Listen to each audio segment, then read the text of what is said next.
Chai!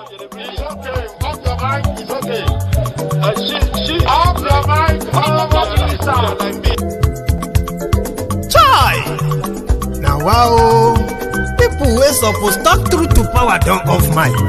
And if we talk, now 500,000 they go summer us, call them hate speech.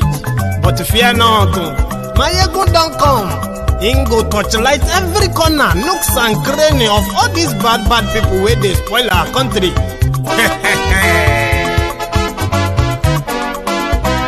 So my people make we loud, oh, yo, yo. Maiyegun don't come, oh, yo, yo. My people make we shout, oh, yo, yo.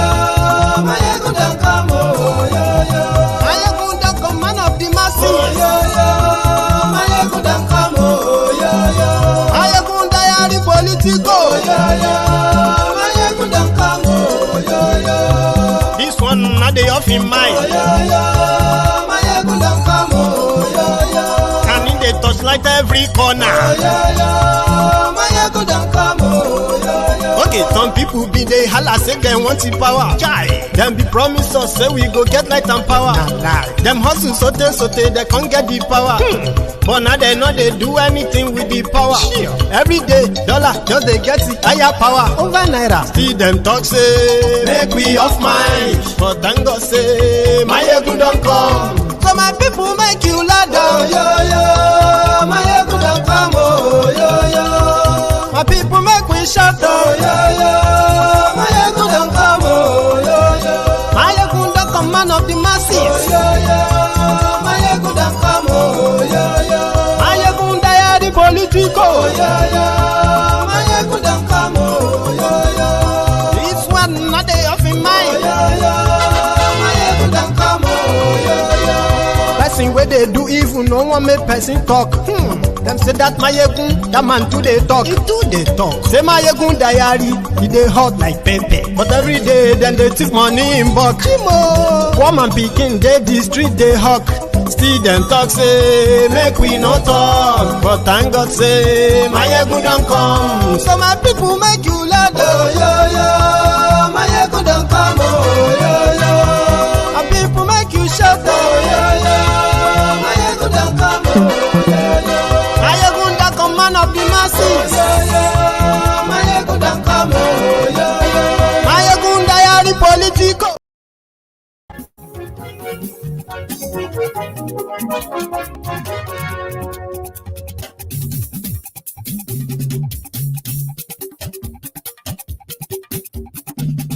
Hello there. I'm on do. Maiyegun Diary, Maiyegun number one. Maiyegun lawamo, I'm on do. Maiyegun Diary, Maiyegun number one. Maiyegun today, oh, ọ̀rẹ́ ara yìí. Good morning to you, good afternoon to you, and good evening to you from wherever you are watching from. It is Maiyegun Live. This is Maiyegun Live. Maiyegun Diary, Maiyegun number one. Àṣírí ọ̀jẹ̀lú kì í bò níbẹ̀ o. Maiyegun Diary, Maiyegun number one. Bó bá ṣe eré, àní Maiyegun máa wí. Maiyegun Diary, Maiyegun number one. Ó sì tún ṣe eré, wàá gbọ́ níbẹ̀ o. Maiyegun Diary. Thank you so much for joining me. You know what we do when we start like this, before we settle into the whole thing, right? Share the broadcast, like the video, right? And then subscribe if you haven't already. Read the caption of the broadcast, read the description, and what is this all about? Àní Maiyegun làwámọ̀ dódódódó. Maiyegun Diary, Maiyegun number one.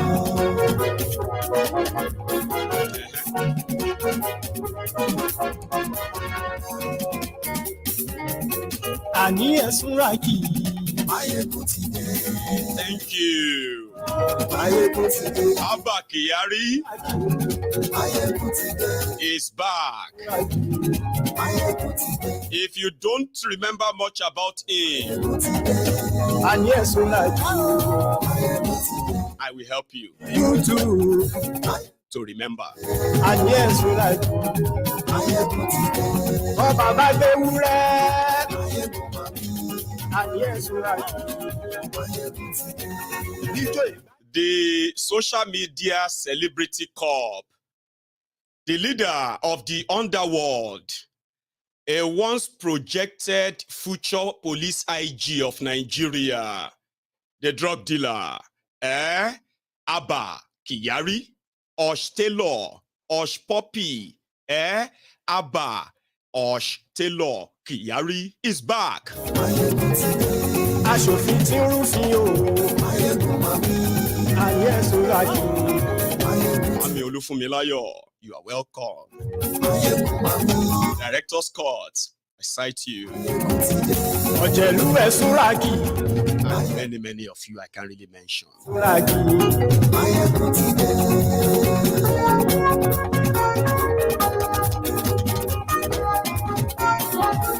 Maiyegun ti dé. Motide. So good morning to you once again. Good afternoon to you and good evening to you from wherever you are watching from. This is Maiyegun live. Of course, the news trending right now everywhere is that Abba Kyari has been granted bail of 50 million naira bond. And some of you, having been enmeshed in the endless 2023 charade wahala, you may start wondering, who is Abba Kyari? Which one is that again? How does that one even matter in all of this? I mean, you know what I mean? Ha ha ha ha ha, you have no idea. Again, to some of you who probably feels like it is inconsequential, Jared, things are, you know what I mean? No, they are. Nigeria is controlled by criminals.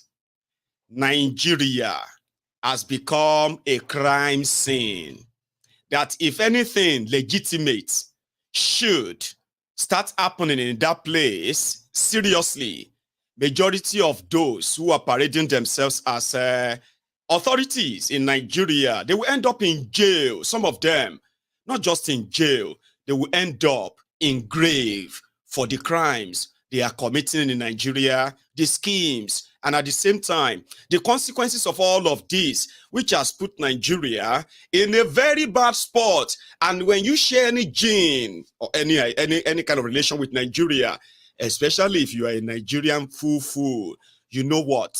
These are the guys who made the world, right? Okay, I'll tell you something. They made this whole world, right, to have been sort of rigged against you, right? These are the people who have shrinked the space of legitimate opportunities. These are people who have shrinked the space of legitimate, reasonable conversation in order to bring Nigeria to this state today. If you are a Nigerian, once you are born a Nigerian, right, the rest of the world is already leading you by 4-0. No joke. It is that, right? 4-0. You are already disadvantaged because of these criminals controlling Nigeria. Now, if your papa and mama can't get small money, you are at that space called 4-2. You have an advantage. You get 2 points. All right? Now, if your mama and papa can't be the proper Nigeria politicians, who knows that they are not building future for anybody in Nigeria, they start buying citizenship for you in the rest of the world so that you can catch up with the rest of your mates in the rest of the world, right? Then they can bring you a little bit closer too. That is going to be like 4-3. You will never be equal to what the world is in the aspect of respect. That's what I'm trying to say. Personal achievements, personal, successes and all of that, they still come under the scrutiny, the radar. Oh, he's a Nigerian. Oh, he's from Nigeria. Oh, you know what I mean? It's always there because of these Olori Burukus. And here we are. They also have supporters too. Who is Abba Kyari? Abba Oshtelo Kyari? Well, this is let me put his face on the screen. This man from Borno State or so, immediately Buhari came to power and appointed his own police IG. That police IG picked this guy, okay? And they called him, they gave him the title of the leader of a special rapid squad or something, which transformed to SAS in Nigeria, Special Anti-Robbery Squad, Special Anti-Cultism Squad, Special this and that under him. Now, immediately he got appointed to that position, right? His job is to go after violent criminals. Do you understand? And violent criminals means when you call in the police to street riots, for example, and when they get there, they found that some of you have, in fact, it wasn't just street riots, it was cultists that were fighting, shooting, and maiming. So at that point, the police, the right team to call is Abba Kyari team, the SARS, and all those kind of hardened police squad team. Put away, they're supposed to be Nigeria squad. Maybe it's called that they call them. Is that not what they call them in America? Squad. Okay, something like that. That if you see them, if they show up, you know, say that issue is very serious.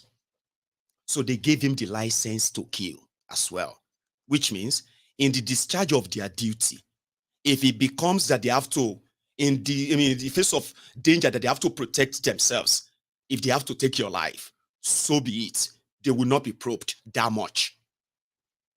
Immediately he was given, SWAT. See me, I call him squat. Why do I say squat?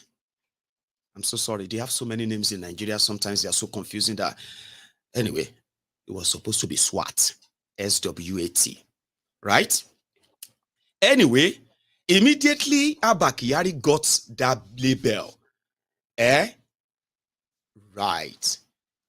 He assembled the worst of the worst dangerous criminals, right? And they gave them guns.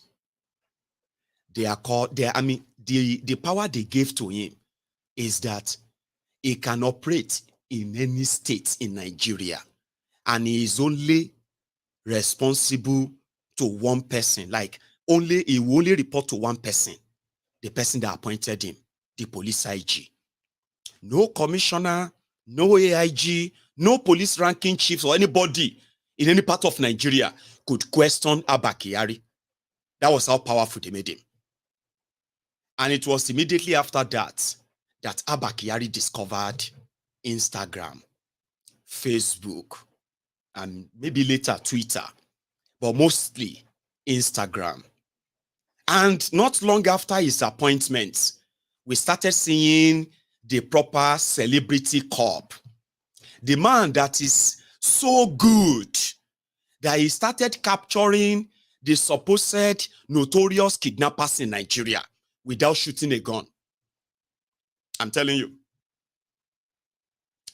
These people are kidnapping Evans, the kidnapper. They must shake in the you get. Once Abba Kyari goes in, it will work out and bring that notorious kidnapper out. Abi, Shebina media, they describe who is more dangerous among your criminals and terrorists in Nigeria. Abba Kyari will bring him out. As he's bringing him out, they will now show you step by step how he captured that terrorist, most dangerous kidnappers in his own den. You will see him posting for picture. They are taking everything, picture, this, that, you know. And at the end of the day, they will come and say, super cop. And before you know it, there are already waiting media to tell the story of that kidnapper, including the one that would glorify Abba Kyari. Business was good, right? Abba Kyari was it became the what do you call celebrity cop. If you go to nightclubs, you will see him with the most notorious criminals, celebrated fraudsters, celebrated money launderers and all of that. You will see him among known drug traffickers, celebrated drug traffickers in Nigeria.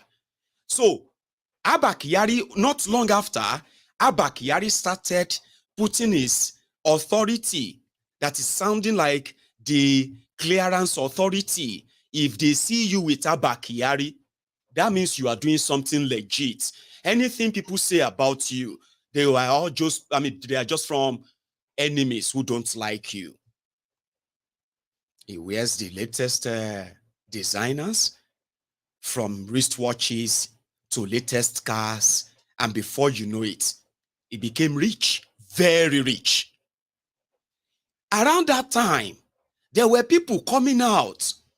Abba Kyari kidnapped their son, threatened to kill their son, except they give him so amount of money. Because all he had to do is to say you are a criminal. Who you go tell say you no be criminal? When Abba Kyari hold you and say you are a drug trafficker, so be it, you are a drug trafficker. Once Abba Kyari hold you and say you are a fraudster or you are a kidnapper, you are an armed robber, so be it. Around that time, majority of those he is presenting, and they are presenting as his successful cases and all of that, while he was whining and dining with known celebrated criminals in Nigeria, people now said, number one, when it is time for him to present his case, they like to come and defend this case, now you arrest them, you have all the evidence. Most of the evidences have mostly disappeared. Properties of accused people disappear. They will take them over, sell some of them off, or change the ownership of the property to one of their squads. Take your cars, take everything they can take, jewelries, money. So because he couldn't really present some of these evidences for years, ladies and gentlemen, celebrated arrest, celebrated this and that, he never got any conviction. But there were also people who were like, people who said they were innocent.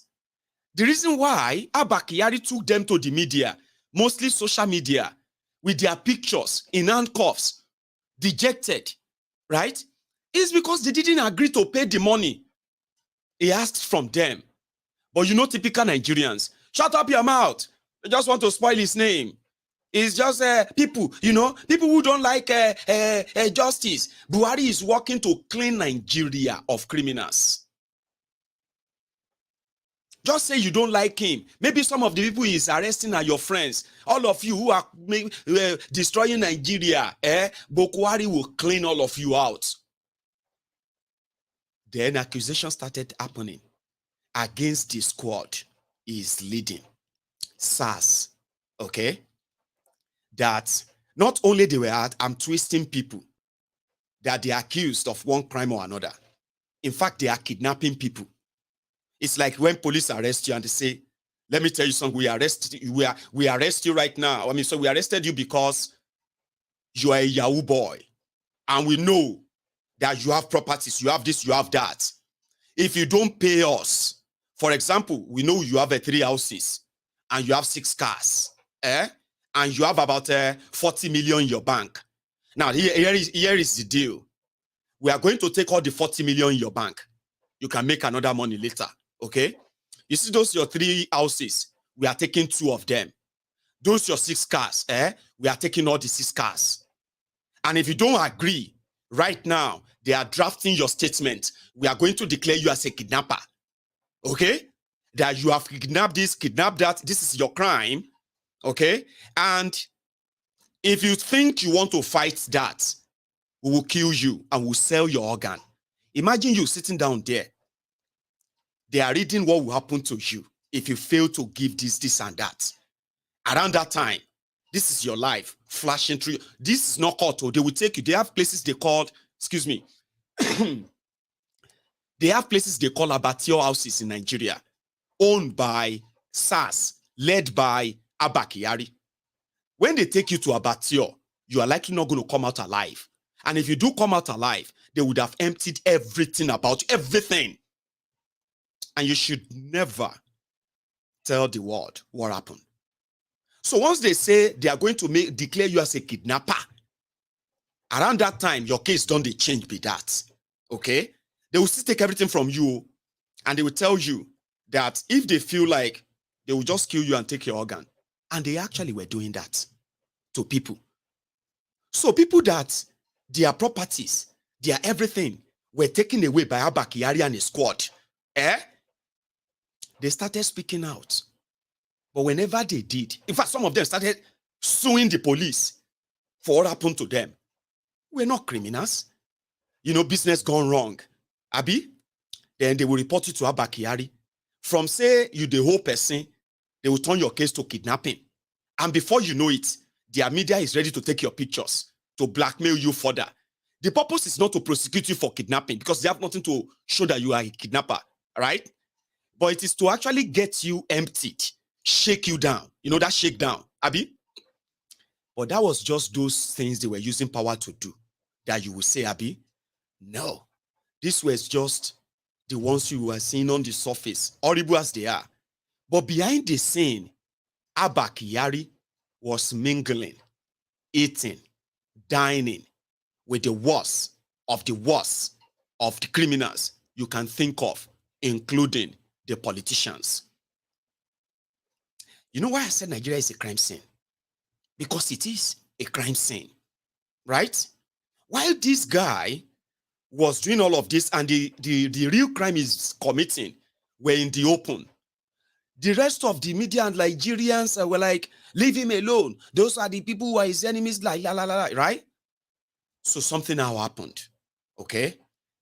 The notoriety of Abba Kyari was so huge that when the UAE government and America government, these two countries launched an investigation, multi-countries investigation over the activities of Hushpuppi, Abbas. Kí lorúkọ Hushpuppi again, or something Abbas. Please remind me. That was when, in their investigation of how Hushpuppi defrauded over 2 million Americans and took over 10 million, I think, is it more than that? I think 40 million. It doesn't matter, anyway. They were launching investigation that millions of Americans, their benefits were stolen by Hushpuppi.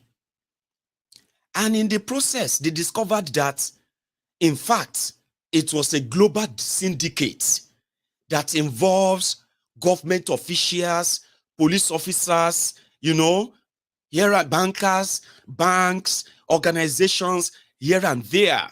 Ramon Abbas, Ramon Olorunwa Abbas, Hushpuppi. So Nigerians woke up and they heard Hushpuppi had been arrested.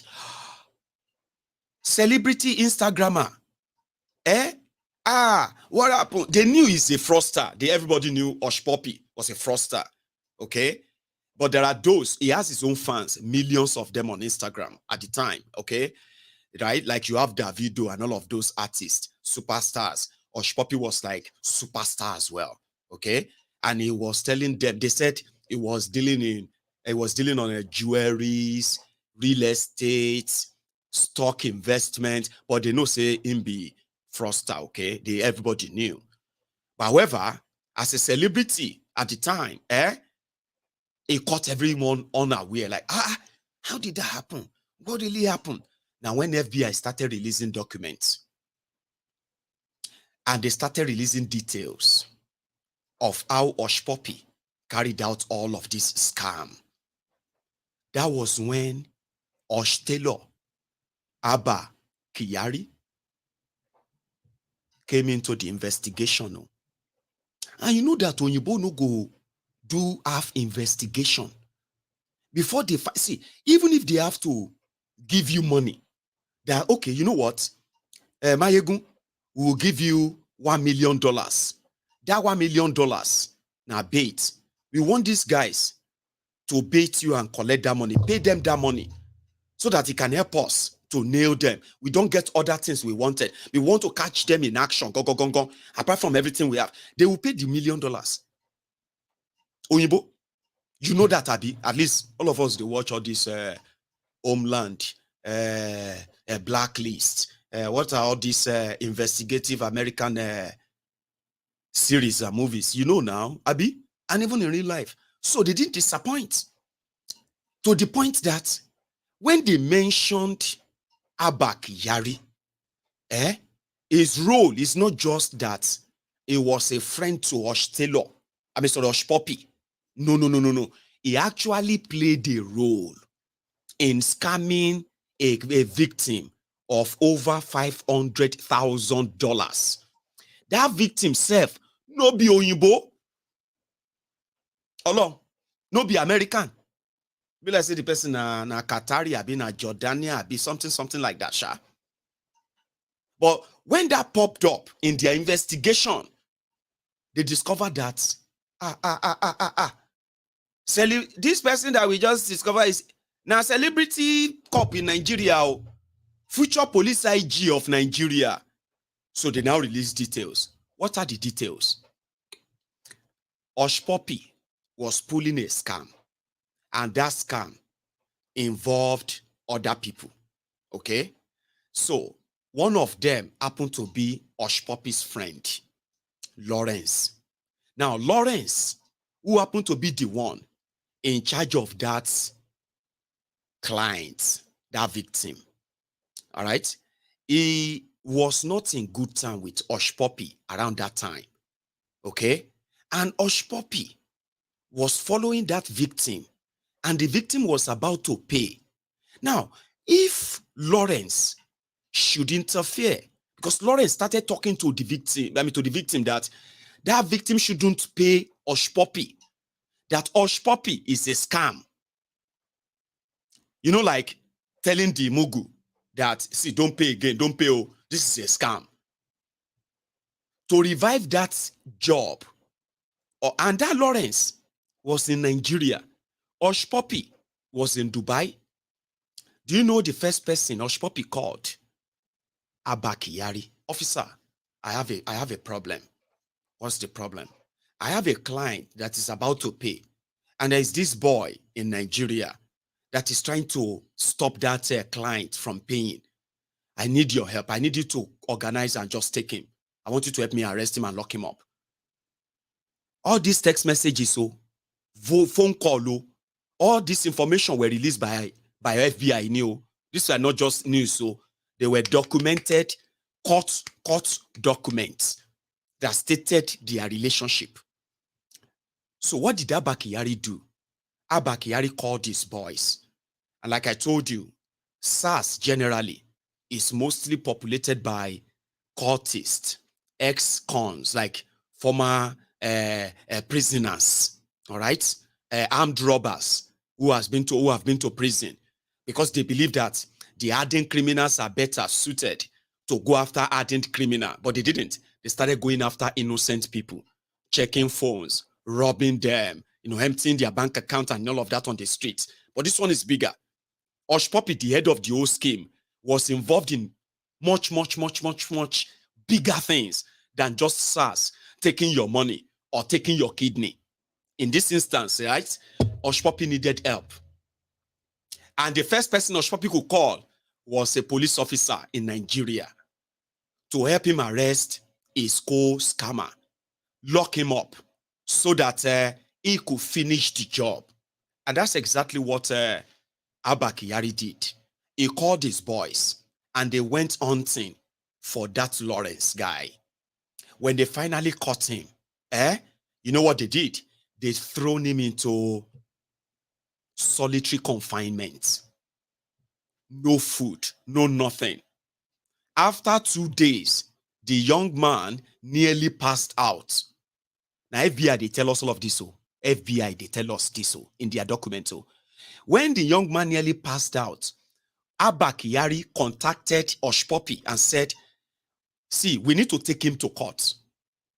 The young man is dying in that place we locked him. We need to put up something, accuse him of something and take him to court so that he can be locked up in proper prison. So they are now negotiating what kind of crime should they accuse Hushpuppi's partner so that they can take him to court. At first, they said they need to take him to the hospital so that he doesn't die in their custody.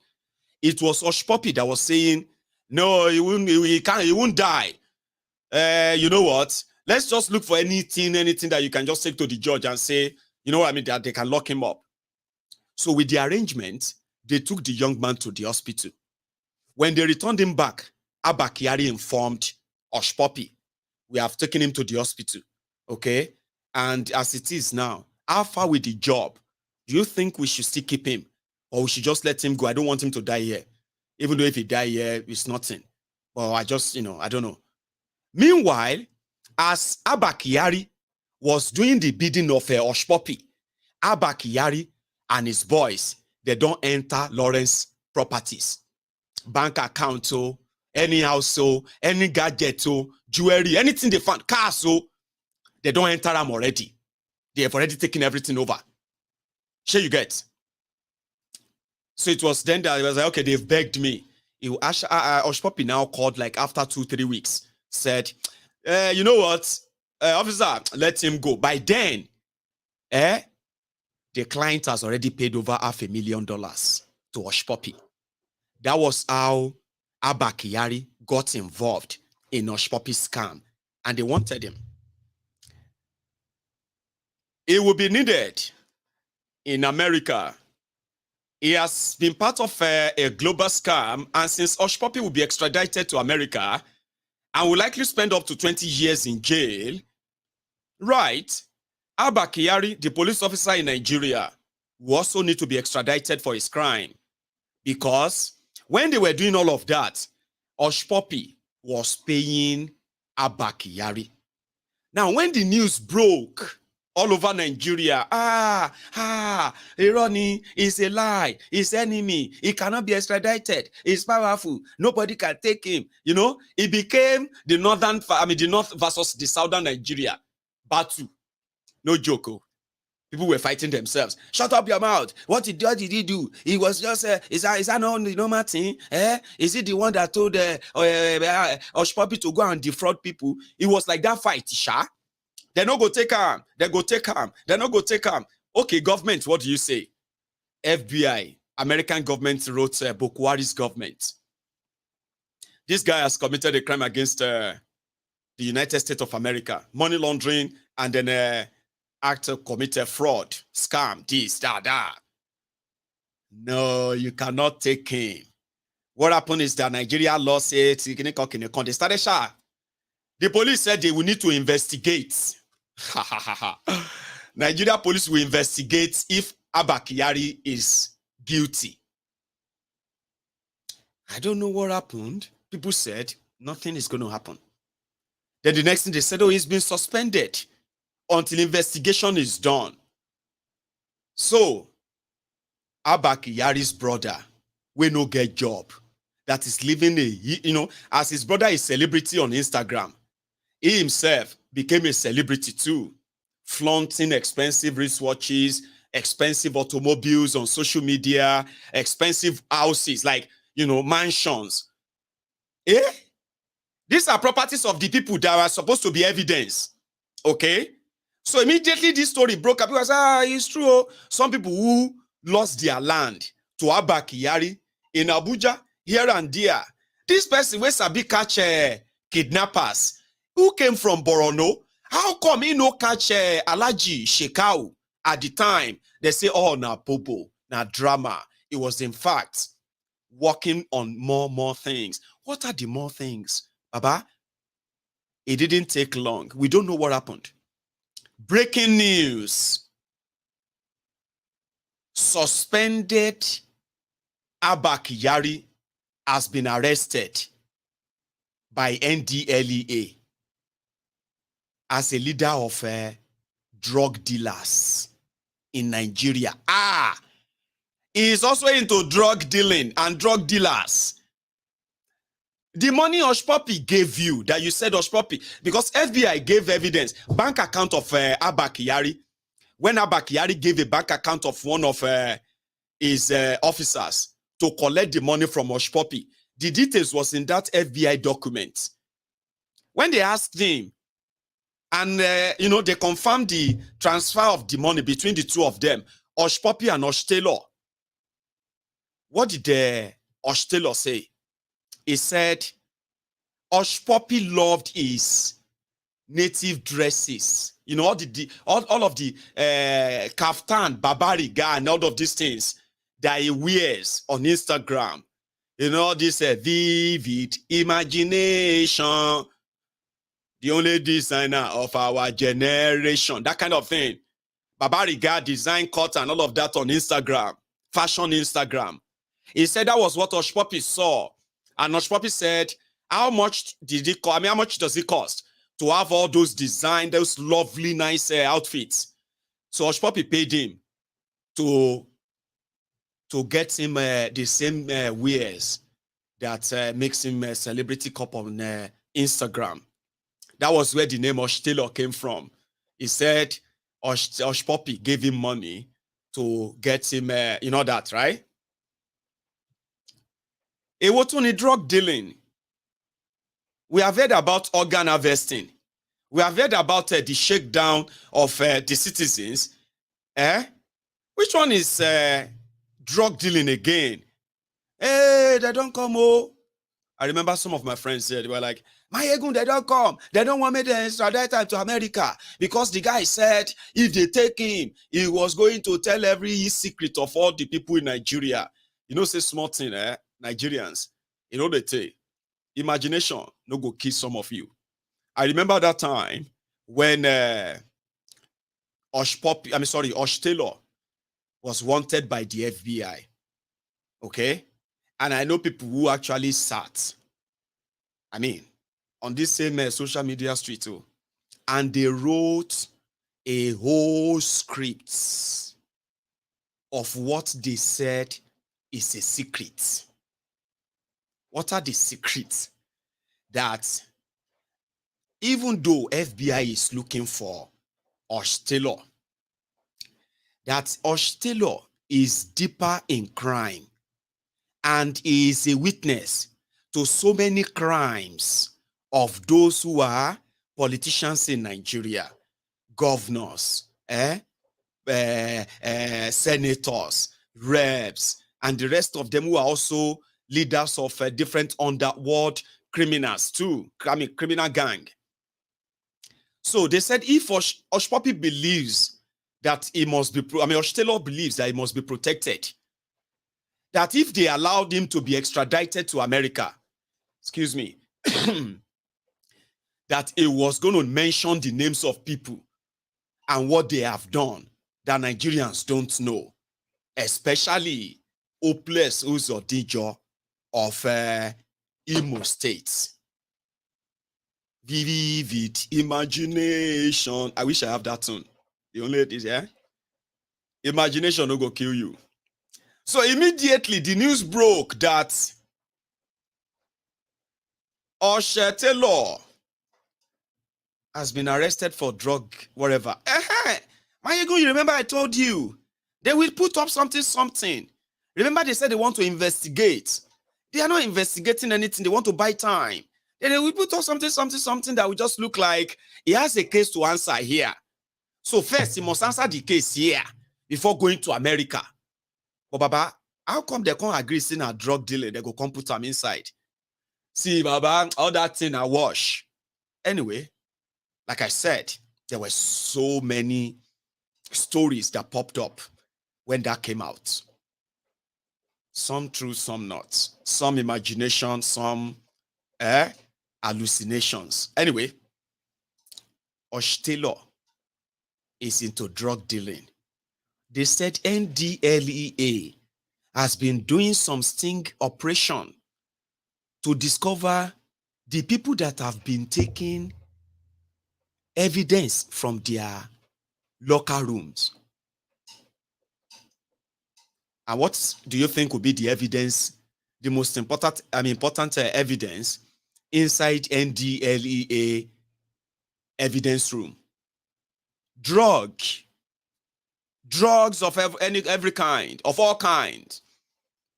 Remember now, they are National Drug Enforcement Agency, NDLEA.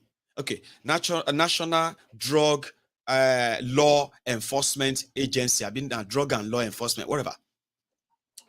NDLEA. What do you think is most important in their evidence room? What? Drug. So they said they were doing investigation. And from their investigation, they realized that some people have been taking evidence. What were they doing with the evidence? This massive bag of evidence. They were selling them. Who's their trader? Who is that person taking and supply, you know? So they mounted an operation to discover that person. Ladies and gentlemen, they said it will take them more than 2 months before they discovered that the chief supplier and the chief buyer is Abba Kyari. How come? What's that?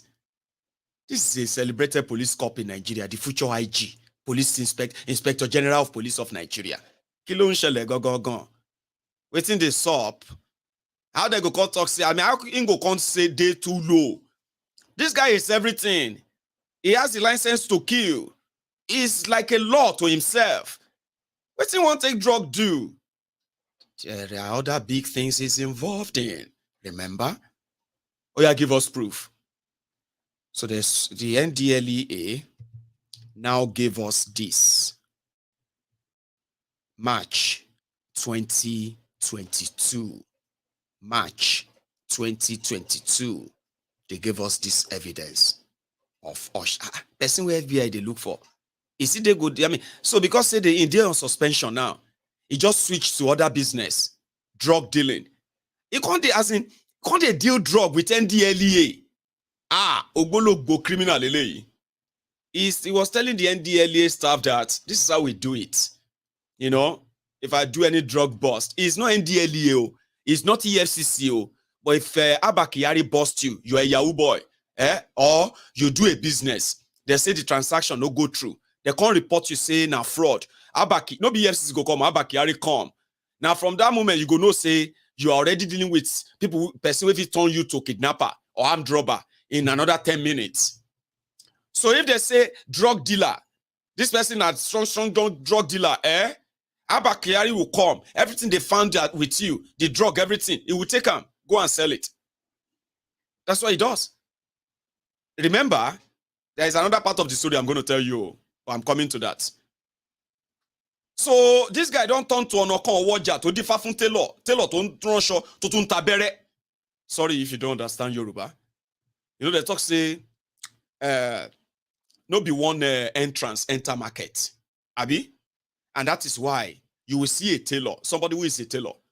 He is also a trader, selling needle, thread, and some piece of materials on the side. Tailor, they say because no be one entrance, enter markets. Man, that was then, no, but today you have shopping mall. Shopping mall, we be saying now one entrance, enter. Even shopping mall now, no be one, not two sometimes. So if they suspend them as police officer, of course, why not? He could deal drugs. But this was so sketchy that people said it was a ploy to prevent him from being extradited to America and share the prison cell with his business partner, Hushpuppi. This one's strong. Go. I would rather you accuse me of something different than to accuse me of a drug dealing if I'm actually not a drug dealer. I mean, which favor be that? You want to go to America, or you want us to accuse you of drug dealing if you are not actually a drug dealer? Listen to this. The one ina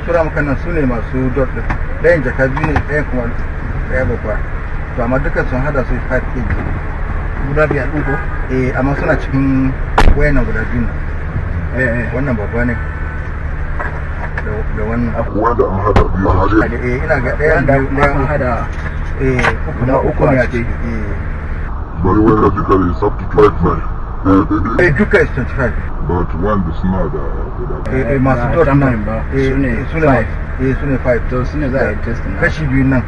Soon. Okay. As soon as I testing. Okay. Okay. I just dot membership. One of my dot membership. Okay. As soon as I to be in and had us. Then beauty I did. Then for anybody. Okay. There are 3 bucks. So but if they have you are there, they are not there. I'm a total loss is 5 kg. I'm also around the single. It's one of my view. Had any. In the Suka Zora Shid Mobam Tababo. Exactly in the Aka recovery. Shuna Shina, that's 130. Again, 130. Okay, please. 10. That's 10,000.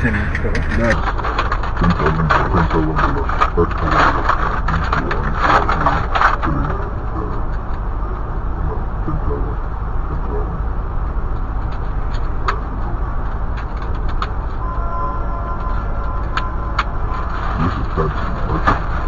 Okay. When you have a confirm then we work 6, 30, 10, the other 60 back. 1,400, remove that one. I'm not sure, 30. She might 30.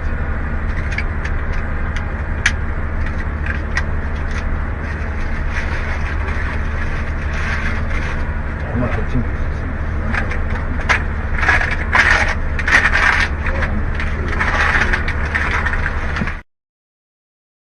Yes.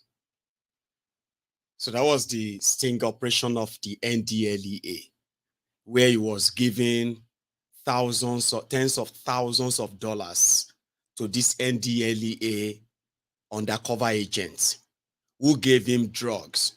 And that was him giving him back the pay after taking his cut and telling him it's actually a lucrative business. You don't need to even declare some of your bust. When you bust anywhere, you can talk to me. I've got people that can take them and your money will be ready instanta. So I just want you to know. All I need to do is just a phone call. Just talk to this person and they'll pay you. So, and that one counted the money, put it up for the camera to be seen and all of that, and they pack it up. So to show us that they were serious, they took him to court that same month.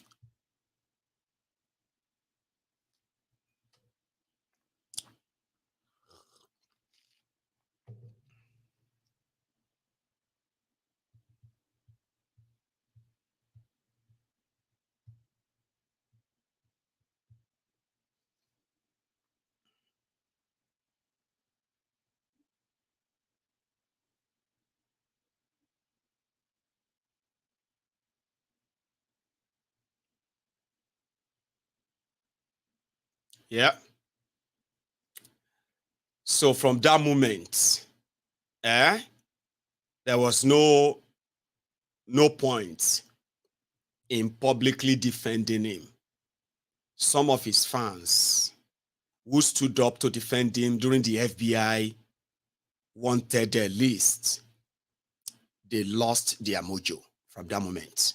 It was like from grace to disgrace. It's not even from grace to grass. Grass is still a solid ground, Abby. And when you hit the solid ground, you can hit up. It was from grace to disgrace. But a lot of people still saw that as an opportunity to prevent him from going to America. Then he put up his own legal defense that all the accusations against him were lies. So what we later discovered was this. Abba Kyari, that used that powerful position that was fraudulently created for him to run amok, go berserk. He used that advantage to put up a social, to climb the social ladder and secure his place among the men of the underworld, the same people he swore, right, to either jail or kill. He ended up being their friends. So we now heard that from that time, from all those fraudulent successes that were claimed to have he claimed to have recorded. What happened is this: whenever Abba Kyari says they busted a kidnapper, right, without any fight or anything, it is not because Abba Kyari is very intelligent or as an intelligent officer. No, not because he did any research, not because he did any investigation. Okay, it is simply because the Association of Kidnappers in Nigeria, they've decided to sacrifice one of them that they believe probably is kind of, affecting or hurting their business. Let me explain that. Abba Kyari have no investigation unit. He have nothing that he's actually using for the purpose of curbing crime. Over time, that has been proven, okay? But what Abba Kyari had to make him that celebrity nonsense before the grace to disgrace that he's become, right? Even though they will build that back, Nigeria is a crime scene. Another 1-2 weeks now, all this thing I have just told you, they will look like you are just lying against him. He seems to be a good man. He seems to have changed. That's Nigeria for you. It's called Stockholm Syndrome, all right? However, when association, for example, when you see association of drug dealers, if they feel like somebody is also dealing in drugs in their area, they will call Abba Kyari, who is their friend, and say, Abba Kyari, I want to give you a tip. There's this guy, this guy, this guy, this guy. Remember, Abba Kyari know all of them. So on the day Abba Kyari will come, in fact, the kidnapper or any other criminals like that, they don't put up any fight like that, because it is like esprit de corps. What is officer doing in our camp today? Like that kind of feeling, like, you see policemen and they are coming with camera, coming with a gun and all of that, and then you see their leader, Abba Kyari, the one that you've actually sat together in club with, the one you have paid for his Olosho for the night, some you have given money to when you met in different darkest places, is visiting your camp. Okay, maybe he's coming to make some demand. Only for him to get there. Because when he's coming, he'll be calling your name. Dogo, come out. It's me, Kyari. Don't try anything because I am here. It's me, Kyari. So Dogo that's supposed to be a kidnapper, violent kidnapper. Dogo will walk out and say, officer, what happened? What's going on? My oga, wait today now. Abba Kyari will walk in, talk to him, and say, I am here to arrest you. And I don't want you to give me any drama. So here is the deal. I heard that you don't make money now, Abi. They say your wing don't grow now, Abi. They say you are the one who is now challenging this axis and all of that. I don't want to say much. You know what to do. This is what I want from you. And if you are not going to agree with it now, we are taking you to my place. No fight, no nothing, no. Sure you get. That's how Abba Kyari was always. I mean, look at that Hushpuppi scenario. Don't be say Abba Kyari get intelligence, they investigate fraudsters. Hushpuppi called him, and they do one deal. This guy is going to disturb that deal. Officer, go and arrest him. Put up any kind of charges, just anything that look legit. This guy won't spoil business. So Abba Kyari captured him, took pictures. They say, hey, celebrity cop just caught a notorious fraudster. Kind of. Somebody said there is no audio. Is that true? Do you have audio issue there before I keep going? Because people like say, I'm about to take you to another stage now of this conversation. And I don't want to keep going, only to discover that I just did talk to myself. So how is the audio?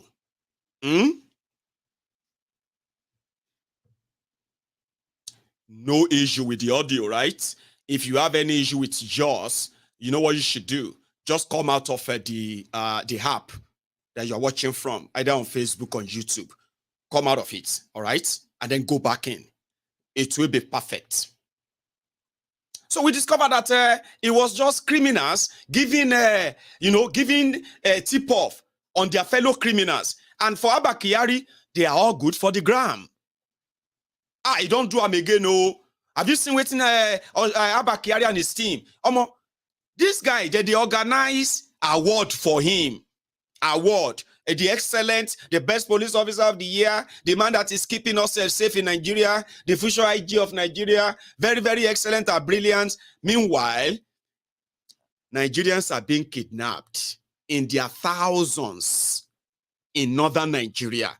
Listen, this one is not like they are kidnapping 1-2 people. They are kidnapping a whole community. They are kidnapping 100, 200 people. Abba Kyari know they go those places. They go there. In fact, it became so famous in eastern Nigeria for God knows why, right? He said he was hunting for ESN. Here you get.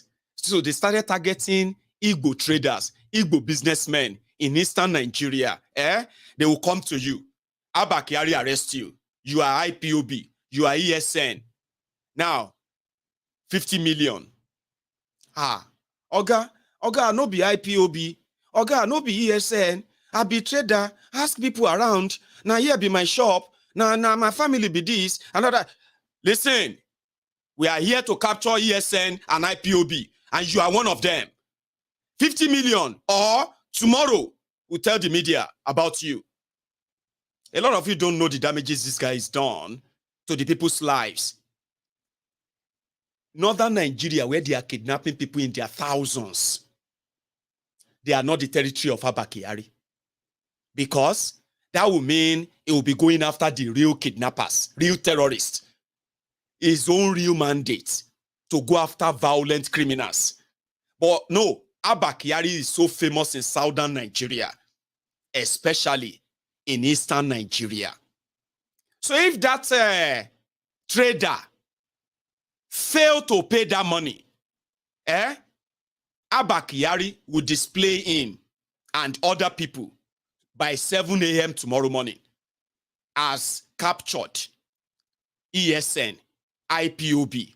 And then you'll be asking, where is the fight? I mean, like, ESN are not people you can just walk in and just take them in their base like that. You know that.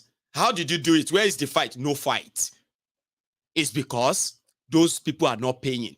And Abba Kyari need to deliver and say he's doing something. So because of this, he became a very good friend of Hopeless Nuzodijo. You see all those bombardment, terrorism of Olu, Osu, and all those places in Imo State that eventually spread, excuse me, that finally spread to other parts of eastern Nigeria. Ask the victims to tell you their stories. In the hands of Abba Kyari, you will weep and cry and say, how did this actually go on? How did this happen? How come nobody is passionate enough to actually push this to the front burner? They know if you talk. Who you want to talk to? You are an Igbo man. They say you be ESN, IPOB. And the person who said it is Abba Kyari. And that's exactly the kind of people that Bokwari want to keep for trophy. Ask those traders in eastern Nigeria. Ask those that Abba Kyari destroyed their lives in eastern Nigeria. They probably will never even be able to speak out. Or maybe they will speak out. So some of them kind of, breath of sort of relief when they heard that something happened to him. Is now being locked up for drug dealing. But this Nigeria court is now free. All of you that have been living under the shadow and the fear, the trauma of everything Kyari represented, it is Nigeria. Right? And you will probably never, ever know the whole story. Because they will never do anything about it. Another police IG is going to reinstate. Remember, he's only suspended though. They will reinstate him. They will return his rank. and they will ask you to forget all these things you are saying. Because it is Nigeria. You don't believe me? Okay. We woke up one morning with the breaking news, sometimes in 2018. And it was a state governor in Nigeria talking money into his babariga. This was it was the first time that an executive governor of a state in Nigeria, the most corrupt organ of the Federal Republic of Nigeria, state government, state governors. Once you become a state governor, the people in that state, the resources of that state, the bank account of that state, they automatically come to your own full family service. You can turn them to your piggy bank. It's obviously there is your piggy bank anyway. It depends how prudent you are, how thievery you are, and the rest of that. You can do anything you want as a state governor in Nigeria. It is so bad that the accumulation of their fraud and their crime outweigh most of what you see at the center. But anyway, a lot of people focus on the center. But yeah, we woke up one morning like any other day. And this was a governor, state governor, collecting bribes from the contractors who are supposedly working on different projects in his state. Kickback. Now, which one you put call and be that? Kickback. But it was an indirect stealing. And for the first time, to all of the political commentators, students of politics, political scientists, political researchers, and every other title people give to themselves when it comes to politics and how they understood politics, that day gave a different meaning to what politics and generally truly means. A state governor who normally, as they normally do it in Nigeria, the state governor will appoint the people that are going to help him man different institutions so that their job is to protect the interest of the governor and their own interest too.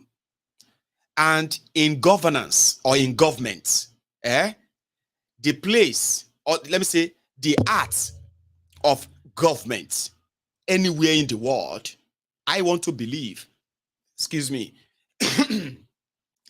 I want to believe is procurement. I don't know, maybe some of you who are smarter than me would tell me something else that is the art. And because of procurement, especially what procurement means in Nigeria, is the reason why people go into politics. So, apart from just writing money and all of that, procurement is a place whereby you can hide your corruption, even though it will show, but it will be so kind of tough to trace the money back to the man. Everybody is serving his interest in their different ministries. Like, it's so rare.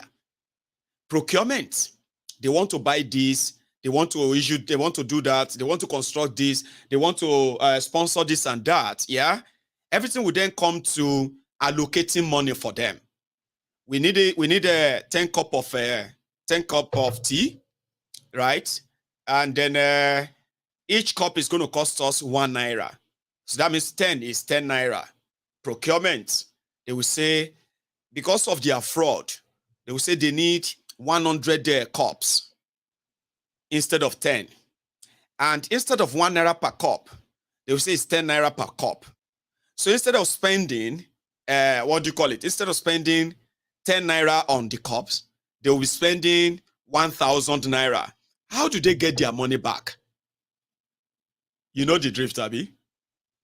It has to be like a mutual, mutual agreement. Hey, princess, do you know anything about road construction? Hey, me, road construction. I don't get anything. Listen, just say yes. Okay, yes. I know about road construction. Okay. Have you ever been involved in road construction or any construction before? Apart from my house and my pond? Not really, no. Or you watch them when they were building your fish pond, Abby? When they were building your poultry, Abby? I was there. I was the one who told them what I want and all. So you were there. Including when they were building my house, I was there too. Oh, then you are an engineer then? So Prince and Princess engineering firm. But here you are. Come, Princess. We want to construct road. We know you don't know anything about road, okay? But it's okay. And we know this road is going to cost us 20 naira to build the road. But because it's you, we will carry and give you for 2,000 naira. Anyway, I thought you said 200 naira. I mean 20 naira. No, 200 naira. It doesn't matter. Don't worry. Don't worry about the number. But what happened is this, 200 naira, it will cost us to build the road. Gong. Standard. But our plan is that there is another version. That one are just 130. So that means we'll still get like 70 naira. Okay. So is that going to be my own gain? No, don't worry. The contract is going to be 2,000 naira. That's times 10. And we know, don't worry, times 10. What you will do now is that you will take out that 200 naira for the road. And take another 200 naira. Thank you, sir. Thank you very much. Okay, sir. I will do the road, though. I will do marvelous job. Princess, we don't collect double for the road that she could do normally, right? Now, they don't pay extra. So she has no reason to steal from that money. But they are not finished. Remember, they are keeping 1,600. Princess, you get husband. Now, worry me.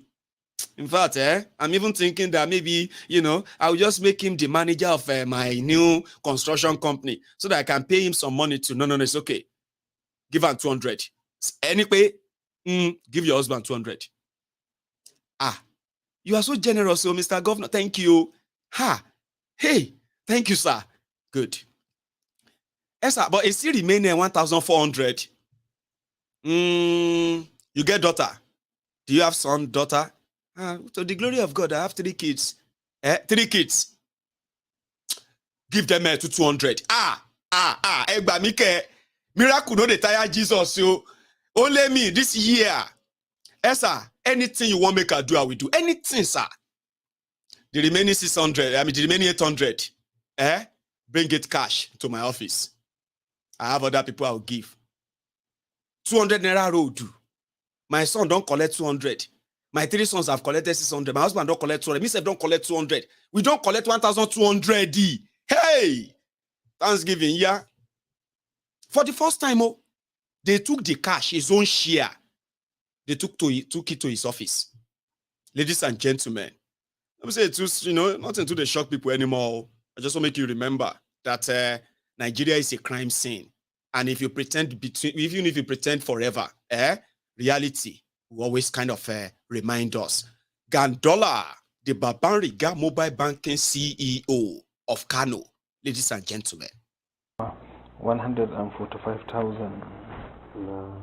The digibit the TM, not 250 then. Okay. Nashi. The kuma one of the haga 30 no.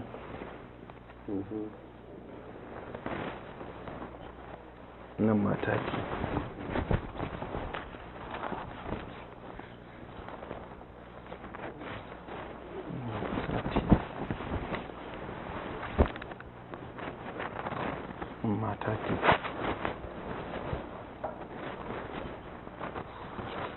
Nan kuma 20 ne 25,000 in ka hada shi gaba ɗaya zai baka 145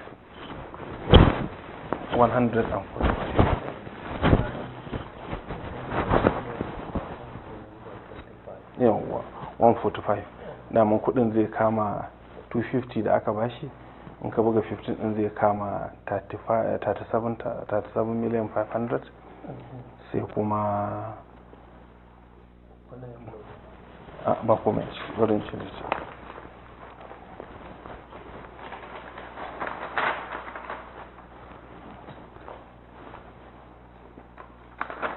Muka buga da 10 din bici, 15 din bici shine zai baka 145.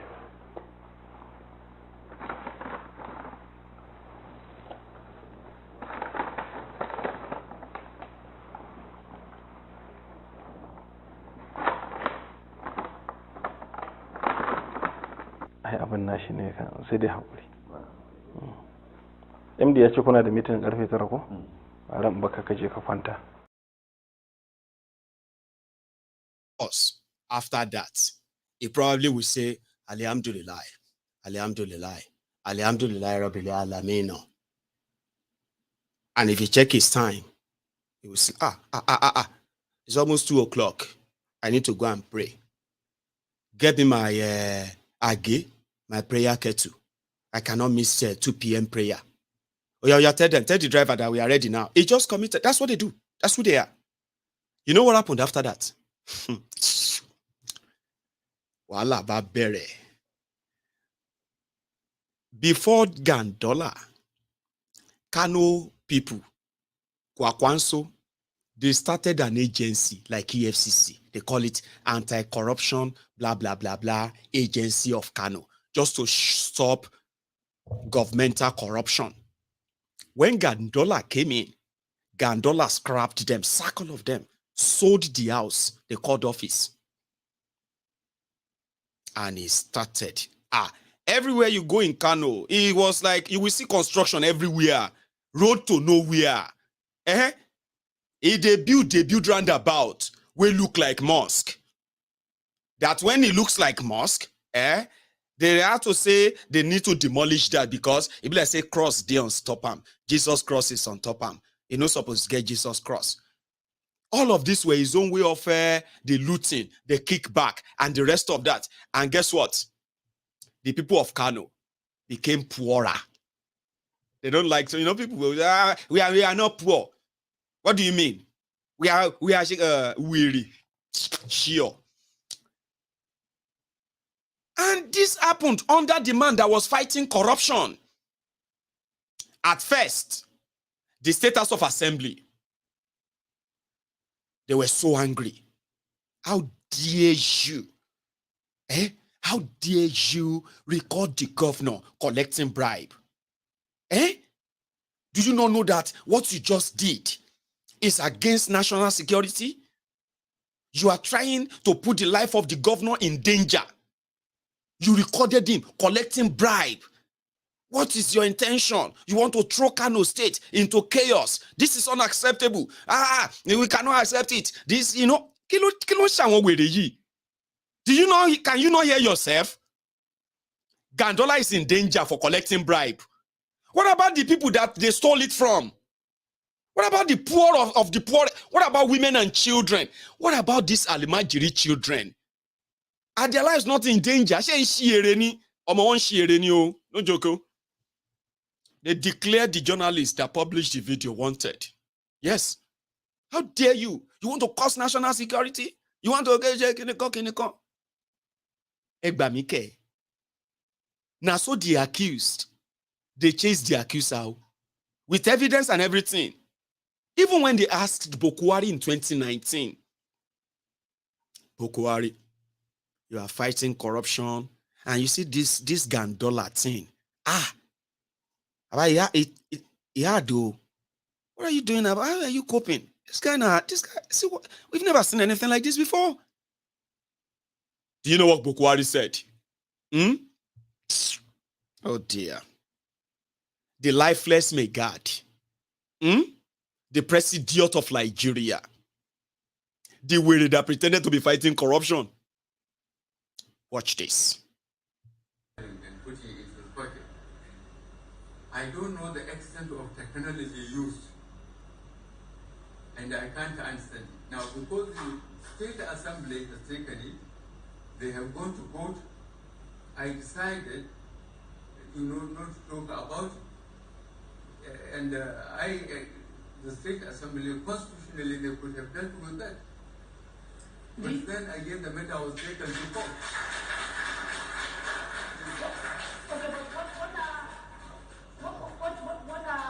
What are your thoughts about about that video? Do you have any personal thoughts? Do you believe that video is fake, or do you believe it is legitimate?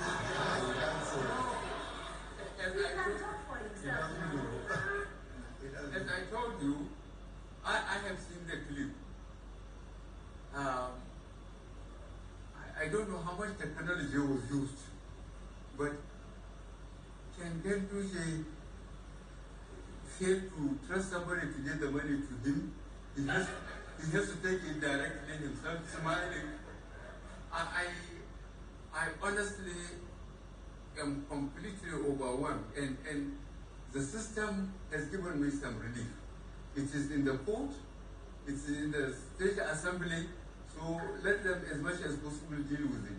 But Kano, this thing has received a lot of publicity, and I hope by the time I go on my campaign for re-election, there will be some answers from the court or the state assembly in Kano State.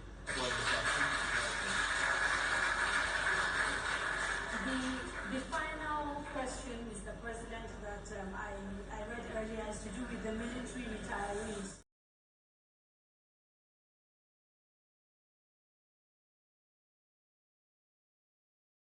It was kind of surprised the kind of technology they used in capturing him. That he saw the video. President of Nigeria saw video of a state governor who happened to be a member of his political party.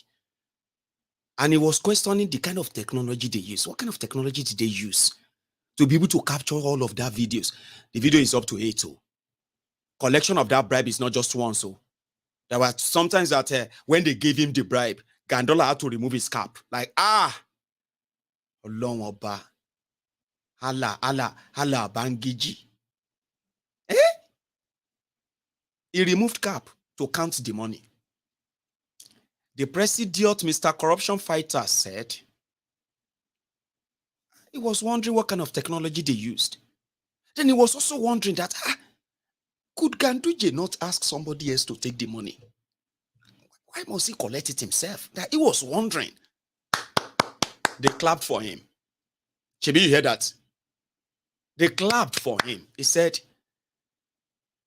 couldn't he just send somebody else? That he was surprised. But he hoped that the State House of Assembly and the courts, they will do something. And the next time he goes there to campaign, they will give him some answers. Baba, picture. Like, I wish I had that picture. Where Bokwari, the following they went to Kano to campaign for Gandola. And they raised his hand. Gandola can't do I like a thief, like that. Oh, God, I wish I had that picture now. I'm going to look for it. So I'll show you. And the Kano people rejected him, by the way. But Bokwari saved him. Yakubu saved him. Don't forget that. They had to make Kano election inconclusive. Yeah? And in 2015, the election that brought in the same Gandola, when it was time for it to be challenged in court, the wreck that conducted the election, his family, everybody, suddenly, they died in house fire. Until tomorrow, that is still treated as suspicious, even though you can say inconclusive, never concluded. They rough, they shall rough the madman back in 2019. Bokwari and the rest, they kind of guided and, kept him. But in 2023, water passed Gary. I mean, indeed, it should, Abi. Water come past Gary, that Gandola come become a wure jelly. Agunton jemo. Alamu ton jeuni side of the wall. Sorry, I'll tell you the meaning of that. It's like a Yoruba kind of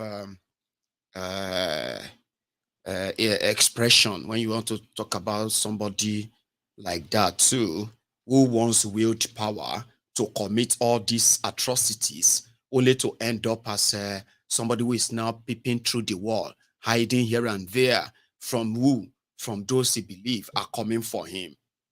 Even though that one is used for person who don't die. The believe the person who don't die, Odewure jelly will turn to goats where they chop anything we ain't see for everywhere. Odag will turn gemo. It will turn to sheep where they chop clay, mud everywhere. Odalam will turn genuine inside of the wall.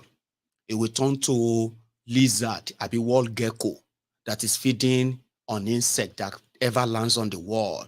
It's not a good thing though. They say that to somebody will say the attitude is not good. But if the attitude was good when they were alive, they would say, on similar yaolua, that one don't get pressure. It is resting in peace. Anyway, that's what Gandola turned to.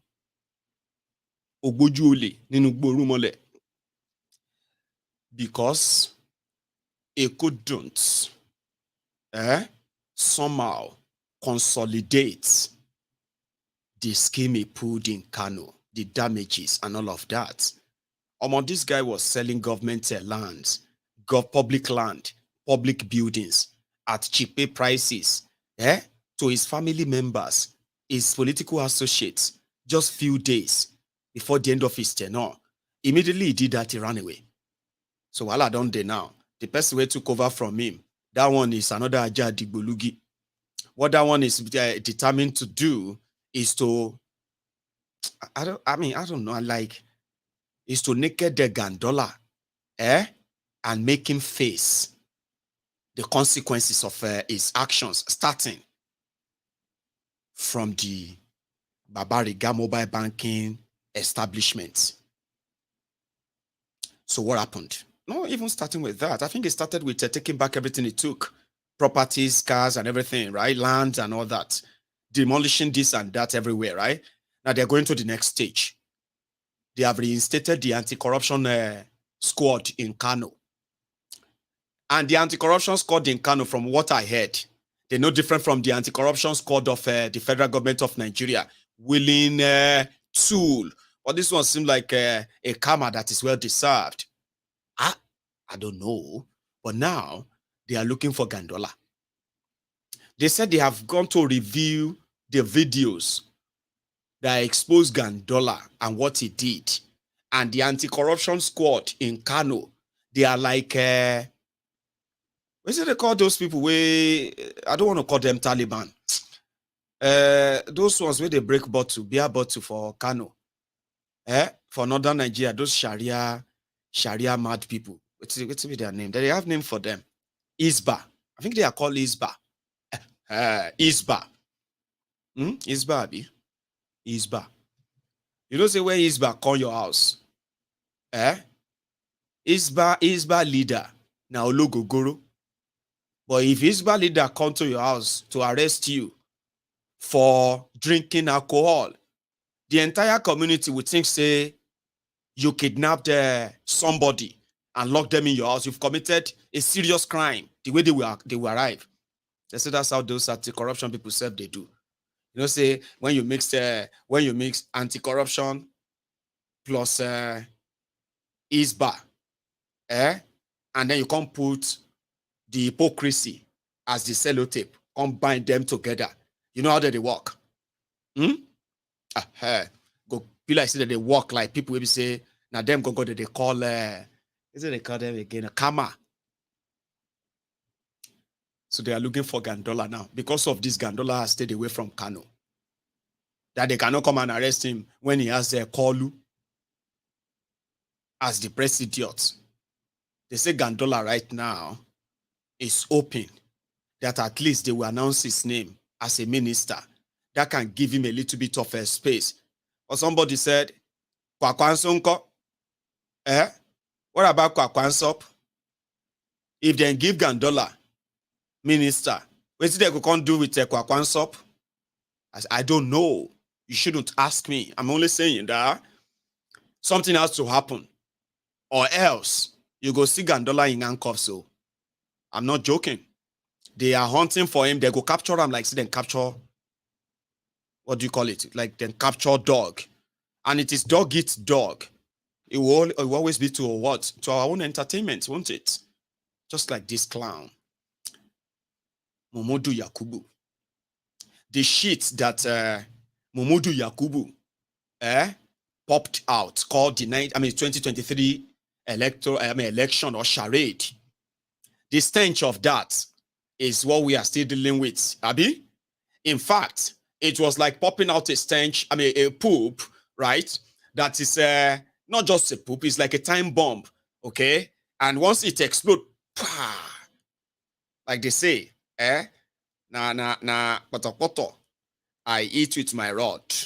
Whoever kind of gets stained from the splash, do your best, and fix whatever is wrong. Whatever is wrong, you are playing out. 2023 elections or charade by Momodu Yakubu is one tiny time bomb that a lot believe is going to be the precursor towards the implosion of Nigeria. I mean, you could predict that Nigerians are more divided today, more than divided. Nigerians are, oh dear. Now, instead of coming together after a supposed election, everybody's waiting, walking around with their own dagger. If I catch you, shoot you. If I catch you, that's all because of this man. Or he was meeting with, I'll show you in face again. He was meeting with the EU, who indicted him, and the way was actually like laughing. You see that report this madman is holding? That report is an indictment report on INEC, and now they conducted the 2023 charade. However, he kind of keeps telling himself that, they did well, okay? And he said that they are currently prosecuting over 400 election offenders, or be electoral offenders, Abi. So, to make sure that the future elections will not be like this one. I say, oh yeah, now they ride me. I mean, kind of, they bear me to wherever you want to carry me go. Because I'll be your what? I'll be your mugu. Yeah, he's giving himself a pat on the back. But some people are saying, but what happened to that guy from Adamawa? That INEC guy that declared APC Binani the winner of an election without results. You did declare him wanted, didn't you? Where's the guy?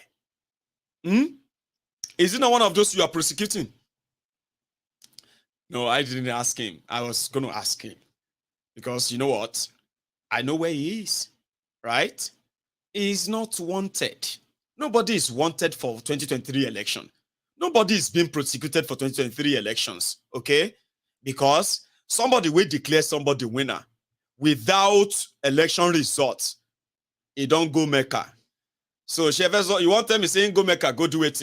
Ask for forgiveness. They play. Shogbo.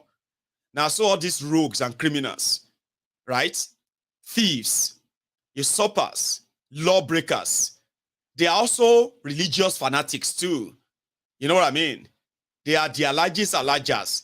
They are those who will tell you it is ideal to kill people because they insulted the prophet. How dare you insult the prophet? These criminals, they do worse than insulting the prophet. Going to Mecca wearing these clothes, and look at his face. Is that not insulting the Muhammad? Shouldn't you Muslims be insulted for seeing him like this? But some of them won't tell themselves the truth. Because according to them, Allah is the most forgiving, Allah is the most Allah is this and that. They play. He is a wanted man in Nigeria. The man that declared somebody when no win election winner. And possibly after declaring him that, he went to go and meet Allah and say, Alhamdulillah, Alhamdulillah, Alhamdulillah, Rabbil Alameen. Because, I keep telling you, these guys don't have religion. Now, una be the mugu, where they say you share something in common with them. Once you see them, they dress in their costume, in different costume, to appear and say, Bishop Lele, you. Bishop, sir. Bishop, sorry. Bishop, bless me, sir. Bishop, thank you very much. Oh, you are blessed, my son. Oh, God bless you, my son. Bless you, my son. So when you see some of them with this the old shit all over their head, criminals all over their head, speaking in Arabic. You know, Sheikh, anakum sir. Sheikh sir. Thank you, sir. Alhamdulillah. When you see them, these guys don't have any religion. Now you be their mugus. Because if you have religion, if you practice what you preach, in my own world, you will not see any religious person in any of these atrocities we are talking about. You will never see them. Now there is a Christian. I mean, he's a Christ. Christ told us to forgive. What's it concern Christ and the public fund and the lives of the people that all those decisions are going to affect? So these ones will do all their nonsense. Then we can now ask Allah to come and clean the mess. Allah, please come and clean the mess. Jesus, God, come and clean the mess for us. And the rest of that. They don't have religion. That's what I'm telling you. And that is why when I want to talk about them, you don't have any reason to pick my word and say, I get what you are saying. But that particular thing you said there, Maiyegun, I don't like it. Don't talk like that. Because in Bible verse, you are the Bible verse starting Leviticus. Once of a Saudi motiwa bi Israeli motiwa. Kilo came at Leviticus, Letico. I'm talking about rogues. Rogues who are just like impostors. These are people who are supposed to be the symbol of that religion you are talking about. When they want to bobo you, they are seeking forgiveness at Allah. I'm seeking forgiveness from Allah. Oloshi, after stealing money, we want to ask Jesus, Heavenly Father is the most forgiving in John 13:33. She will reply any. You did not remember John 30:30, whatever. Abi Almighty Allah. Before you actually ventured into that crime. So you won't complain and say, don't talk like that, Maiyegun. Devil can use any. Show wine me. Well, don't wine me, These guys don't have religion. You are just people who get attached to them. Because sometimes when we talk about, all the time when we talk about them, you remove them and begin to think your Allah is on trial. Or your Jesus is on trial. So you, Allah defender, Jesus defender, forgetting the fact that we are talking about criminals impostors. So Allah defender, Jesus defender began preaching. And what I'm saying is, what I'm trying, what are you trying to say? These ones have no religion. If they do, Baba, we will not be having this conversation. Trust me, we won't. Religion is against cheating, stealing, killing, and all these things, Abi. Religion says be sincere, upright, faithful, honest, and open. Abi? Shall any of this relate to all these criminals? Does any of this relate to them? Be compassionate, be human, be sympathetic, empathetic. These are qualities of human beings that says that if these people are going through this and I have a chance of changing that, I'm not going to contribute to make it worse for them. Because if I happen to be one of them, I will probably hate everything about life. Trust me, they can't endure what you are enduring, but they can hide behind Allah and all of that. Tabi? Anyway, like I said, it was saying something. Sorry if this annoys you, but for that, okay, I just want to go make tea because my tea don't cold. But I want you to listen. It's part of the program. All right? Mumudu Yakubu, ladies and gentlemen, over the 2023 charade. Have you liked this broadcast, by the way?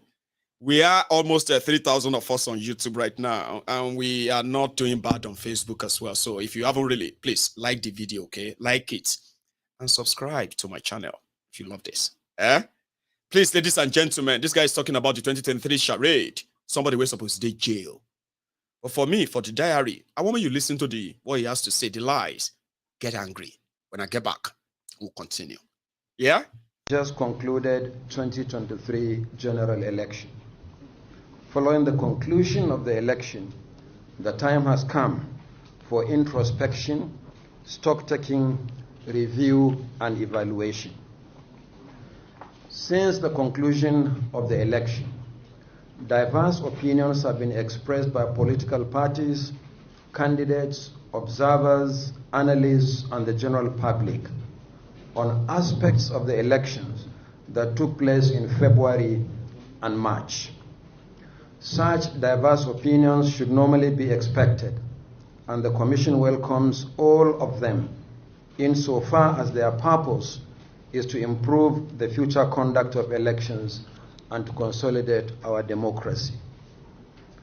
The Commission has consciously not joined in these commentaries in the immediate aftermath of the election for several reasons. First, our preference is to listen more and draw lessons rather than join in the heated and often emotive discussion on the election. Second, since we plan to conduct our own review of the election, we see no need to preempt the process. Third, the Commission would not want to be seen as defensive or justificatory in joining the ongoing discussions. Finally, and perhaps most importantly, several issues around the election are sub judice, and it is not the intention of the Commission to either undermine or promote the chances of litigants in the various election petition courts beyond what is required of us by the legal process. Indeed, practically anything coming from the Commission could be cited by litigants as either justifying their claims or an indication of bias against them. The foregoing notwithstanding, it is appropriate at this point to make a few broad remarks about the 2023 general election as we commence our review of the same election. In doing this, it is necessary to look at the entire process before, during, and after the election to make an informed assessment. Granted that events on election day are probably the most important in terms of optics of elections, it is also very essential to look at the totality of the process. This is necessary if we are to learn the full lessons of the election going forward. Compared to some previous elections, we believe that the 2023 general election was one of the most meticulously prepared for in recent times. Learning from previous experiences, we started preparations immediately after the 2019 general election, carefully ticking the necessary boxes over a 4-year period. It is the need to learn from both the positives and the shortcomings that makes the stock taking that we are embarking upon today very essential. Among the positive stories is that the security challenge which threatened to derail the elections did not materialize. Concerns that the polls will be disrupted by the perennial insecurity across the country fizzled out on election day, as the elections were largely peaceful. Despite currency and fuel challenges and widespread attacks on our personnel and facilities nationwide, the Commission proceeded with the election as scheduled. The first set of elections, the Presidential and National Assembly, held as planned for the first time in the last 4 general elections conducted in the country. Accreditation using the bimodal voter accreditation system, the BVAS, has generally been scored very high by voters. Our records show that the success rate of the BVAS accreditation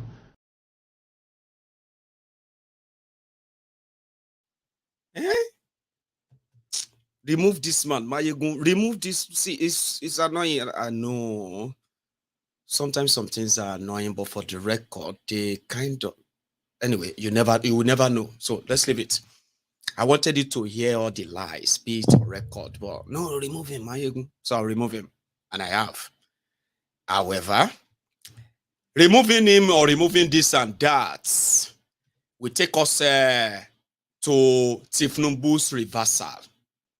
Well, Tifnumbu and his people, they are claiming to be responding to all your complaints and worries, especially about the taxes that they are introducing. 7.5% VAT, 5%, what do you call it?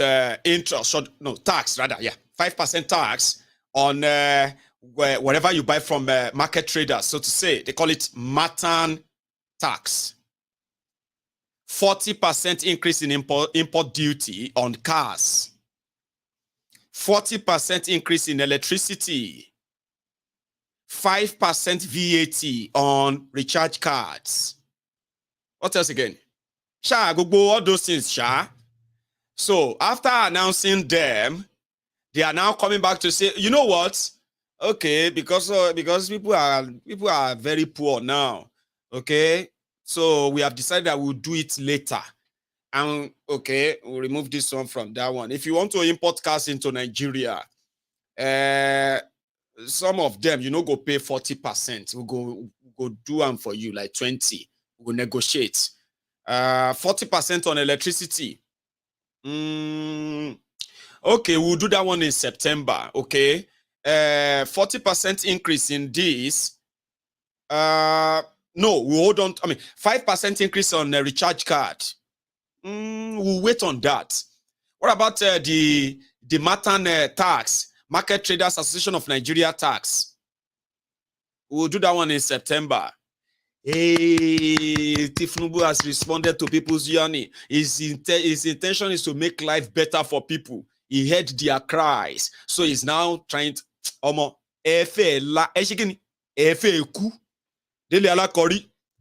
are the latest on this tax issue? Bank Parofun, I beg, let me lie to them. Dele.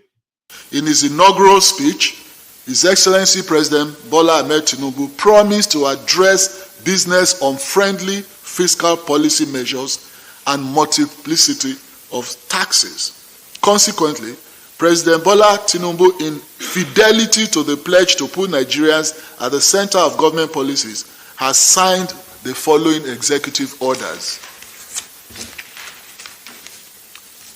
Executive Order 1, the Finance Act, Effective Date Variation Order 2023, has now deferred the commencement date of the changes contained in the Act from May 28, 2023 to September 1, 2023. This is to ensure adherence to the 90 days minimum advance notice for tax changes as contained in the 2017 National Tax Policy. Executive Order 2, the Customs Excise Tariff Variation Amendment Order 2023. This has also shifted the commencement date of the tax changes from March 27, 2023 to August 1, 2023, and also in line with the National Tax Policy. Order 3. The President has given an order suspending the 5% tax on telecommunication services as well as the excise duties escalation on locally manufactured goods. 4. Further to his commitment to creating a business-friendly environment, the President has ordered the suspension of the newly introduced green tax by way of excise tax on single-use plastics, including plastic containers and bottles. In addition, the President has ordered the suspension of import tax adjustment levy on certain categories of vehicles. Like I said earlier on, any vehicle of 2,000 capacity, engine capacity and above, which the tax was imposed upon, has now been suspended. So it means that for the meantime, in the interim, the tax imposed on any vehicle of 2,000 cc and above is now suspended. Tax poverty. Our aim is not to tax production. Our aim is to increase our productive activity, capacity to produce. Then we can tax our consumption. And that is the direction of our economic planning. And then we want to increase the trust that we have in government. And if you observe what has happened in the last few days, the last few months that we've been here, we've kept to our word. Part of what we are doing today, just to increase this trust that we are here to do what is the best for the country. How many of you are sold? were you sold on those lies, Abi? And all those manipulate, eh? Ha ha ha ha ha. Feku. And you delay. I know they buy car. I know they buy anything. You know what I mean? I shall know say somehow, I am more prepared. When you listen to these criminals, and you believe anything that comes out of their mouth, but you may not see it that way. Only time will tell. So, you want to speak? Speak. Today, I want to declare without equivocation. Sorry, please. Declare, leader. Declare, leader. I want to say. I want to inform. Today, I want to. You to know that even if you don't like what is coming out of my mouth, everything coming out of my mouth is real truth. If you create your own alternative, when the shege starts, don't blame the village people. Because even village people say go collect. Ask those who survived Bokuwari. You know, gone are the days when you'll be like, hey, ladies and gentlemen, can you see what happened to me? I applied for this job, okay? I gave them everything. And they told me to come for interview, and I went for interview. And the interview was, I was the best. And they told me to start on Monday. So when I left my house on Monday to go and start this new job, now, so I entered this downfall. On our way, we saw the roadblock of policemen. By the time the policemen start asking for bribe, our driver failed to give bribe and policemen shoot him early in the morning, and so wahala started. Now work as they go, Baba. I don't know how I enter Kano because I dey run for my life. By the time I finally find my way to the work, they say they don't want me again. Now village people. That same thing happened to my sister. Now so you can see, everybody, this one will say, that same thing happened to me last week. In fact, that same thing that happened to you, my own is even worse. It happened to me 3 weeks ago. See, that thing happened to my father that last week. Now, because, now people who have seen your glory, they have seen your glory. And they know that you are going to become manager of that company in a very short time. Now, them cause that thing. Now, village people. Now, lie you. How many of you have they told that? Village people. Now, village people, they don't want me to reach your destiny. Now, them say make policeman, they collect bribe. Now, them say make policeman shoot a driver that refused to pay the bribe. And now, them, because of you, it's because of you. That's why they shot and killed that driver. Now, village people, my sister, I know a place. I know a place.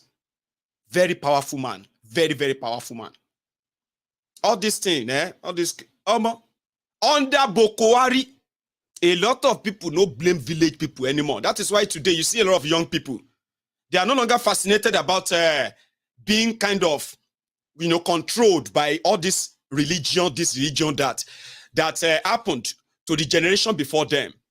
Go and see those who were born in the 40s, 50s, 60s, all of us, old men and women. Go and check them. Today, you will see the impact of religion on them, faith and everything. Go and look at this younger generation. Tell them, now village people, they just you stop that nonsense, Charade. Stop nonsense, Charade. Look at the country. Look at the leadership. The failure of this and that is causing. No, my brother, it's not just that. You see, this country is bad. Nigeria can never be bad. Can never be good again. But you see, those who followed God. Mommy, please, you are insulting my intelligence, okay? There's nothing to do. See, this country is what it is because of these criminals. You don't know anything, my son. There are some other super powerful spirits that is super than human being in this life. They are everywhere, and only Nigerian politicians then they target. Very powerful spirit thing. You don't know anything, my son. See, that's how they were raised, too. But under Bokuwari, people started seeing the truth. You can no longer lie to them per se. You know, to the work. Today, you can see now, Abi, majority of them are no longer this, we they go church, we they go mosque, we they go this and that anymore. Because they have seen the fact that that's how they control their parents from seeing what is of God and what is of the responsibility of government. So you don't mix them together.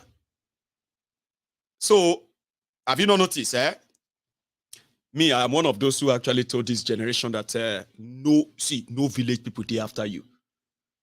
When people who are supposed to spend budget money on development, if they fail to and they steal that money, when you have when you need to attend when you need the medical attention, and there is no medical attention there for you, there is chance that you are going to die or get disabled for life, impaired. Anything can happen to you.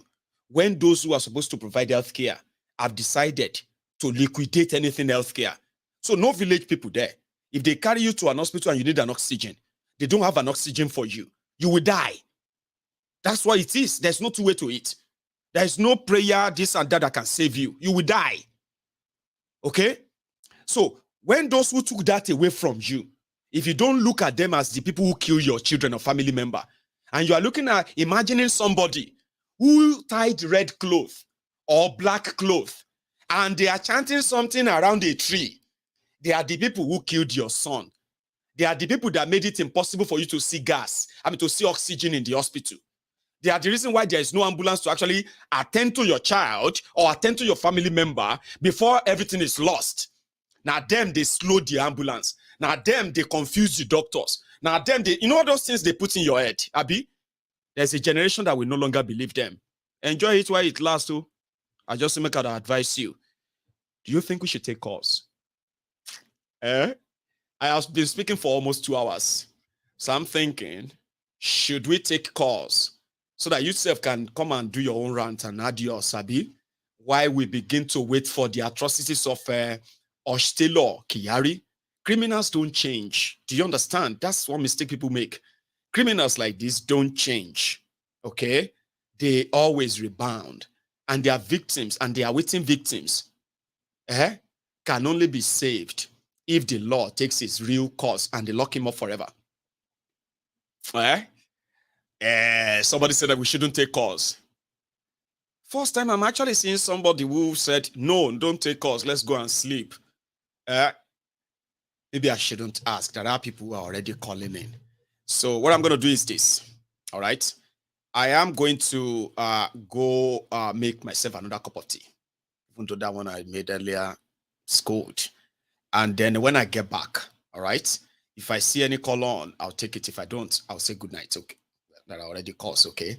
Now, please, before you go, remember, share this broadcast, okay? Like it, all right? And then you can call in. The number is on the screen. Don't go anywhere if you don't want to.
I think I have a caller.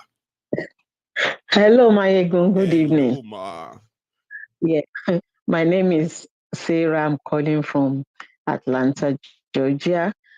Thanks so much for what you're Sarah doing. from Atlanta. How are you doing tonight or this afternoon? I'm good. I'm good, thank you. And how is your family? Well, we are Thanks so much for what you've been doing. Thanks for the liberation. Thank you. I'm so grateful we have someone like you that is making us to see more light. Because we know the government, they are like treating us bad. That's right. And they brainwash us with religion. But you guess what? This generation is not buying that anymore. No anymore. No. Because it's not when you pray, you make it. It's through hard work. That's right. People are just being lazy. They don't want to work. And the government, the Nigerian government, I don't know. I don't know. I just pray. I pray and I hope people will make it and people will listen to you. I know you are telling them the right thing. Amen. But with this tribal thing too, with this tribal thing that is affecting the whole thing. And I think people that have this sense, if they say they know that the politicians are using it to divide us. Mm-hmm. And that's the only way they can get through and they can use us against each other. Sad. They brainwash us so that we won't understand that they just want to remain in power. Mm-hmm. So that they can, so that they can, we won't say anything. But, because divided we are, the stronger they are. So that, and to keep all those exactly. nonsense between us, right? They keep saying, "Oh, you are this, you are a Muslim or a Christian, you are a Southerner or a Easterner," and all that stuff. Mm-hmm. Because I see my Yoruba brother as my brother, a Yoruba sister as my sister. So when the government now wants to divide us, they see us as, the Igbo want to take your work from you. They want to take your land from you. You better take your land back. Yeah, of course, they sold their land to the Igbo. They didn't give the land out free. Mm-hmm. So why are they turning around them and trying to fight them? They sold their land. They did. Oh. So it's like those people paid for it. Mm-hmm. No, we need each other. Leave all the properties and go away so that they can possibly own them. One thing people don't realize is you cannot live alone. We need each other to live, even if Nigeria separates. Mm-hmm. A Yoruba man needs an Igbo man to survive. Mm-hmm. Because most of those things they sell in Nigeria are made in, they are called Igbo made. Mm-hmm. Those are the things that are still helping that country to move and to go on. Covering the void. Exactly. And we are the only people in diaspora that are helping. If you say, Maiyegun, you don't just want to know. Sometimes I wake up, my WhatsApp is like, boom. Like on fire. Sometimes I start blocking numbers. I block numbers. But I pray that we will get it. But what I believe in, I want everybody to go their separate ways. I think that is going to work for us. Amen. Let the Igbo go, let the Yoruba go, let the Hausa go, let everybody take over their region so that we can go headway and make things out of it. At least. Because we cannot continue to live. We have tried everything. We have tried regionalism. Yes. We have tried military. We have tried interim FIDE. So we have tried democracy. Yes. So the only thing we haven't tried is let everybody go their separate ways so that at least, yes, if we go our separate ways and if they can manage their own region or country, then we know that's their problem. There's nothing wrong in that. Thank you so much. Yes. Mm-hmm. Thanks so much. God bless you, my brother. Amen. Thank you. Too, man. Let me take this. I have this caller. It's a Nigerian number. I hope you are not calling directly from Nigeria. Baba, you'll be rich person. Oh. Hello? I think they just realized, like, oh my God, I'm calling directly. You are calling the mobile. If you call directly from Nigeria, it's going to cost you more. I don't know how much in Naira, but that's going to be kind of there, right? Call the WhatsApp, all right? That will only take from your, what do you call it? Well, I think this person is just going to do it. Hello there. Hello? Hello.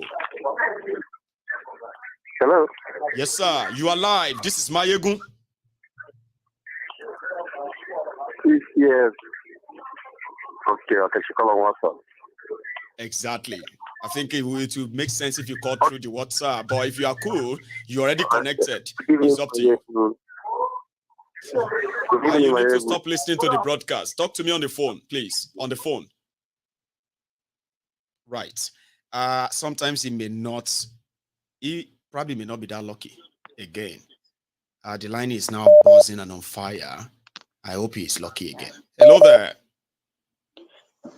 Hello, Maiyegun General. Hey, the Prince Jejeman. Baba, hello. This is Prince Jejeman representing IPOB for life. All Baba. the time. Baba, how you doing today? How you doing? I'm fine. Are you? Well, I'm here. Thanks for asking.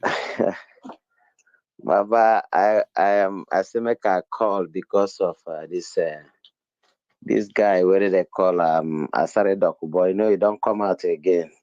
Okay. You know, his latest now, it was telling Turumbu to give IPOB, give them Biafra, give Igbo people Biafra. Oh, I have seen that, where he said that they should let the Igbos go. Yes, exactly. It's just one of those, isn't it? You see, this Asari Dokubo, that guy is running mental, you know.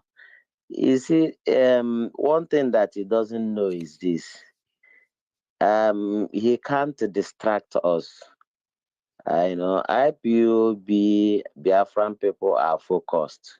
All that we need now is our referendum to come on, and everybody will decide their fate, where to be. Right. You know, and there's one thing he doesn't know. Tunumbu supposed to be in jail as we speak. You know, he stole the mandate of Nigerian people. He did. And Wangol himself, Mahmoud Mumu, sold the destiny of Nigeria to him. So he's not a legitimate president. No, so not in this part of the world. Honestly, for Asari Dokubo to be saying Tunumbu should give us Biafra is an insult to Biafran people. You know, it's an insult. That guy doesn't know what he's doing. It's not Tinubu that will even give anybody anything. It doesn't even have that. It doesn't have the power. That is the reason why, you know, I'm calling tonight for him, because he listens to your program. I want you to know, maybe he's been misguided. You know, he doesn't know that Tulumbu has no power to give Biafran their freedom. No, not even a drug lord or a criminal from Chicago. It's an insult to us. He should go and if he likes, he can sleep on a Trumbu Pampas and wake up on his Pampas. It's not the business of IPOB, not the business of Biafran people. Okay, so he should join the Agbadorian and continue to eat the Agbado. It's none of our business. Our business is Biafra or Biafra or Biafra. Every option to us is Biafra. No distractor or distraction can stop us. Thank you, Maiyegun General. Thank you so much, Prince Jejeman. Respect. That's like a personal message. I'm looking for that video so that I can show it to the people as well. We can all listen to it. But thank you. Let me take this. Hello there. Right. Yes, sir. Mr. Maiyegun. How are you, sir? The truth sayer and the Jiro of the Temple of Truth. At your service. Parishioner cannot be. Gio cannot be under the service of parishioner. No, well, maybe not. We are parishioners. But in this temple, right? I think we are all equal, and I just believe that I'm at your service. All right. something I quite, Truly, sir. believe is an honor. Yes, sir. Truly, sir. Truly. You are very correct. You are very correct. Mm-hmm. You are very correct. Well, once again, kudos and thanks for everything you've been doing. The analysis on point. They are top notch. And it's Air Force One though. Let me state my name. I got that. I got that sound, but that voice. I would say, thanks for reminding us. Air Force One. All right. So now I want to see this one. I want this. I want to start from where you stopped when you are rounding up. You said something about you are talking about religion, right? I was. Where you are rounding up. Yes, sir. Okay.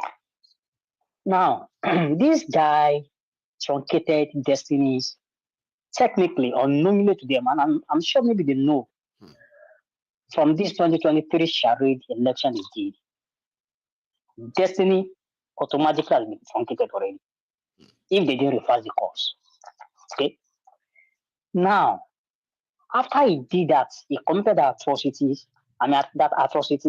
and he went to where? He went to Mecca. Is it Mecca? Or wherever he went to. Oh, you Mecca? mean that man from Adamawa? You're talking about him? Yeah, he went to Mecca for prayer. He went to Mecca. I'm talking about Mahmoud. Oh, I'm talking about Mahmoud right now. Well, I don't know. I don't think he did, but yeah. Go on. Oh, so which one went to Mecca? That was the one that declared supposedly the first elected woman governor in Nigeria, in Adamawa, without any result. He walked into and he said, I hereby declare Binani as the elected governor of Adamawa State. Then he ran away. Okay. So they now declared him wanted. They declared him wanted. This was in March.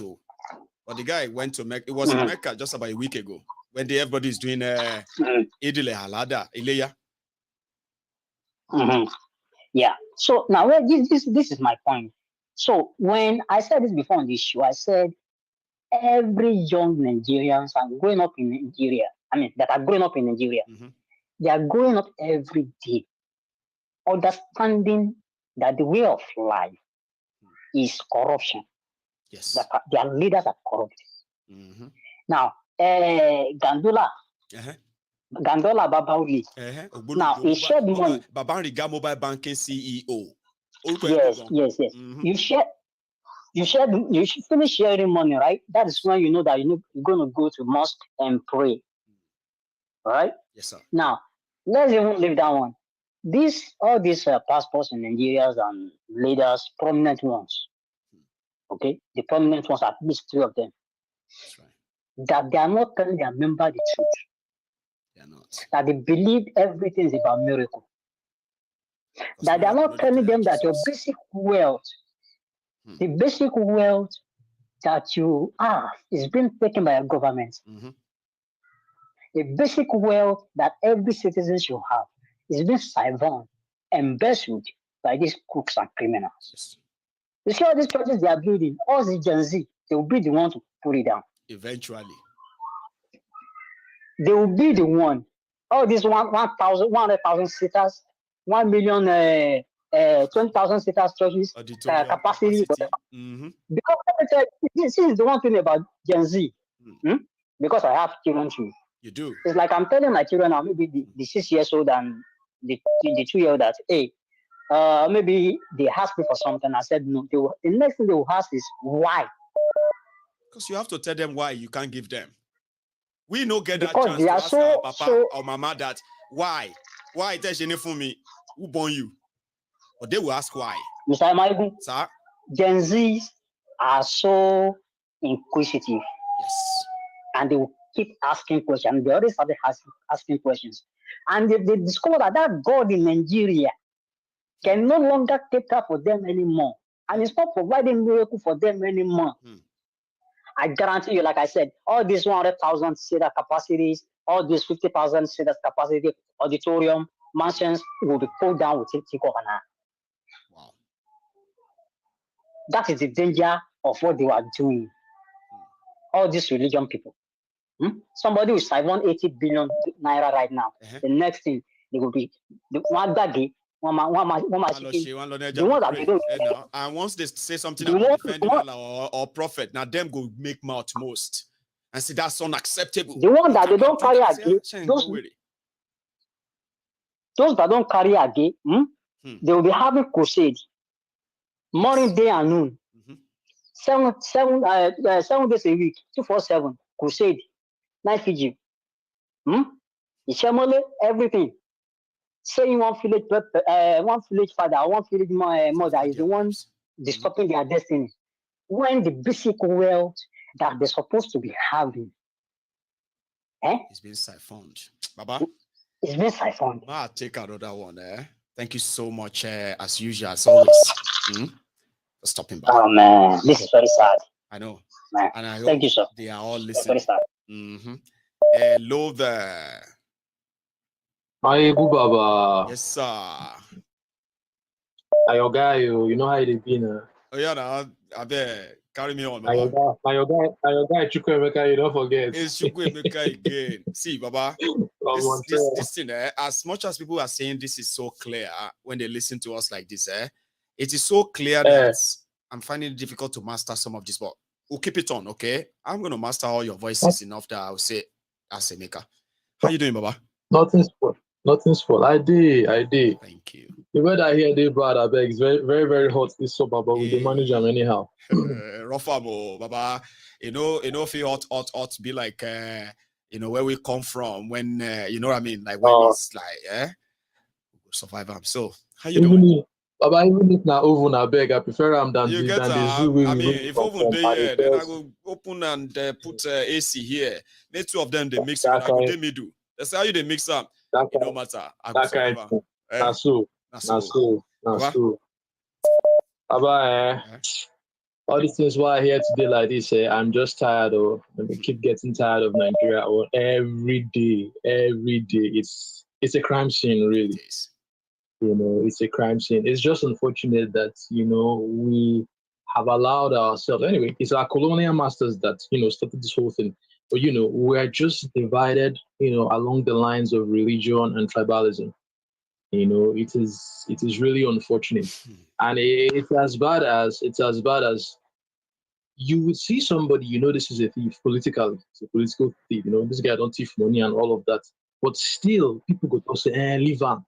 Now our person, now our team, our tribe person. So no while I'm not in since I Steve.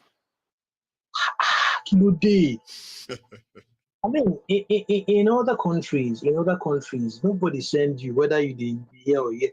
You thief, you say you thief. They look at the facts. Nobody's looking at anything beyond that. That's why you go better say me we just go divide. So we know say everybody will go handle our thief our own way, kind of thing. Instead of protecting them. It's really unfortunate. The one we can vex me now this nonsense man Yakubu. Can you imagine say the Baba still get the audacity to still they call press conference, they talk of success of election. I know. I say the kind of the kind of audacity in deliver everything when promised to. See Nigeria is telling himself I delivered on all my promises. About which kind audacity of insult past that one for millions of people, and everybody just kept quiet. That's just finish now. That's it finish. Finish with that, because Yakubu scam us finish, scam EU finish, and still maintain say the I mean it is glaring now. There's evidence every year. There's evidence everywhere. Then that nonsense you look at they say now overconfident scammers plenty for Nigeria. That's why they call them a crime scene. Chukwuemeka. Plenty, really. And then Bayo Inuga Konde they talk nonsense. I mean, if you see, it would have been better if he was able to bring, because the EU guys they had evidence. Enough evidence said this was what went wrong with the election. That's right. So by Oyenuga, okay, over to you now. What is your evidence? Now regular vuvuzela way now, just to shout down everybody, shout every other argument to make your own argument superior by not giving evidence. Loudest. Mm-hmm. You know something? It's gonna be a full clown circus show. if Of the course, court man. can if the court failed to remove them, which I doubt always, Mm. I have always been having my doubts always, right? If the court Yes. failed to remove them, may everybody just brace up for the bumpy ride. You go there, go look back and say Bukwari was better. It won't be long. You'll see.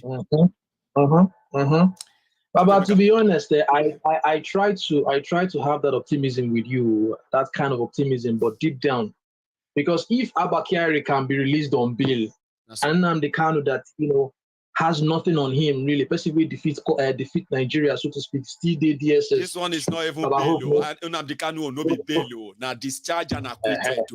They didn't let him.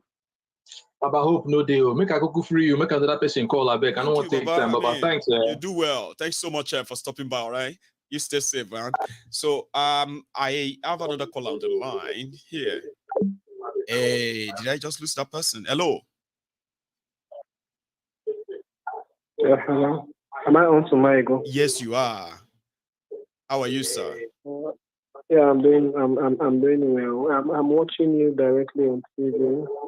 Yes, you are. You should be seeing me directly on TV, but I would advise you listen to the phone more, okay?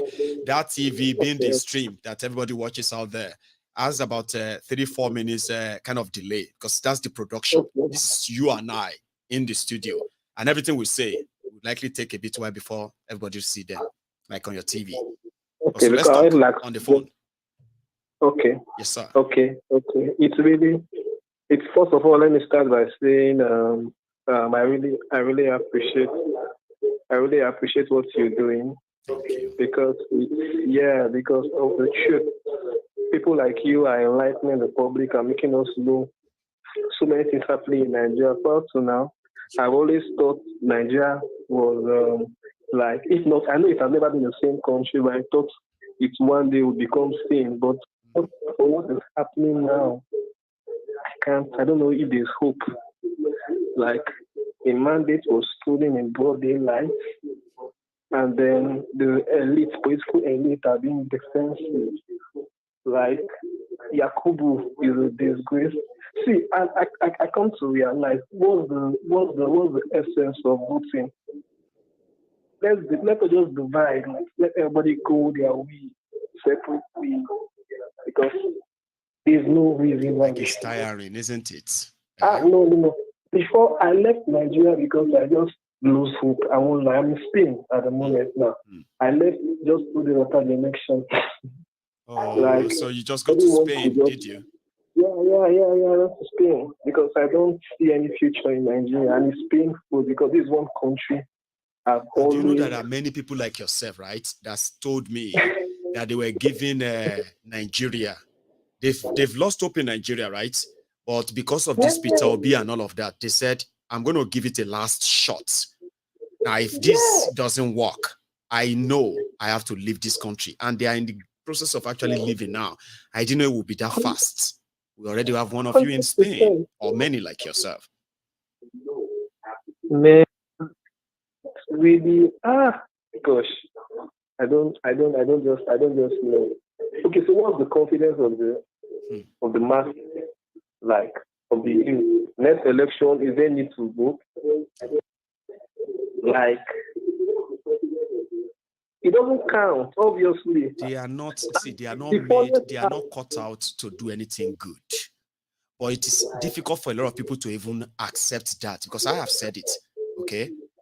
Check these guys. These guys are not cut out to do anything good that actually benefits humanity. Yeah. They do their selected their few to benefit from anything, and they elaborate it and make it look like it's a government project that is so huge. Oh, no, it is not. So how do people then believe that they can actually do good? Because they said they will do good. It's so hard for me to believe. Oh, that's why sometimes on MaiyegunSdiary Politico, people say, I know. I mean, it's like nobody can do any good thing in my face. I'm talking about bad people. They've never done anything good, right? You've been hoping they do something good, Abi. So how do you want me to now turn around and say, hey, this one is good, that one is not good, and all of, when they are actually all almost the same? They don't do good things, Baba. At least you just left Nigeria. Tell me if you know much about their good things that the world is not knowing. It's just complaints about complaints. Like, it's just complaints about complaints I see online. Like January no to one, December. As I speak to you now, they've increased tax. Their tax. I don't know if of course you must have heard you comment. They're putting tax on cars, like people to pay 1 naira per year. That's not the issue. That's not the issue. The issue now is what are they doing to the masses? I think I'm a developed country. What are they doing with those taxes? Exactly. Existing ones. What are they doing with it? So if the issue is not even the tax, that has been his agenda in Lagos. We know the ABC, we know all of that. But what are you doing? What are we benefiting that will make us say, oh, let's even that will motivate us to like pay the tax? 1,000 is not as big. It's not anything. It's a small money. But the issue now is, what are you doing to your people that is encouraging? So all of these issues is just like, and the funniest part is the illiterate, the tribal bigot. On the day of the election, they were actually threatening people. I'm sure they'll be regretting the lowest low. That's the lowest I have seen. I've been monitoring their politics for a while. Baba, you see what happened in 2023? I won't lie to you. It shook me. I've never seen anything like that before. They went to the lowest of the lowest in their scheme of becoming or of winning power. Baba, as a Yoruba man, they will say I look like Igbo. How do I look like Igbo? I'm speaking Yoruba. Yoruba ni mo sole no, you know. It doesn't matter. Look how clean you are. You are smelling good. So that means you must be Igbo. Are you saying Yorubas are dirty? I saw that. I saw videos of those conversation because of election that will still come back to hunt and beat and then what? Impoverish everybody. Really? I've never seen anything like that before. Yeah, the enlightened ones now. You're in abroad, you see what is happening. They will just want in Nigeria, some, not all. They are just after Tinubu. Even if will not do anything, it's a Yoruba man, it's for my child. And I'm like, what kind of mentality? I had Yorubas as friends. One of my friends said that Yorubas, they were angry if I wanted for Peter Obi. It was that bad. And they know this man has nothing to offer. At least for what we're seeing now, I'm not seeing any template of blueprint. Yeah, that he's doing anything significant. Let's just watch. Watch, I mean, everybody don't enter them already, so we'll find out way to cope, or we either swim or sink on anyway. So, Baba, thank you so much. All right, you didn't tell us your name. Is that deliberate? Oh, sorry, I'm Alex. You are Alex. Beautiful. Yeah. That's Alex calling from Spain. Thank you so much, Alex. You should have a good one. Stay safe, Baba. All the best. So, thank you so much, everyone. I have another person on the line. Another brethren of the temple, Jima Gudu. Good evening. Namio. Jima Gudu, my dear brother. How's it going?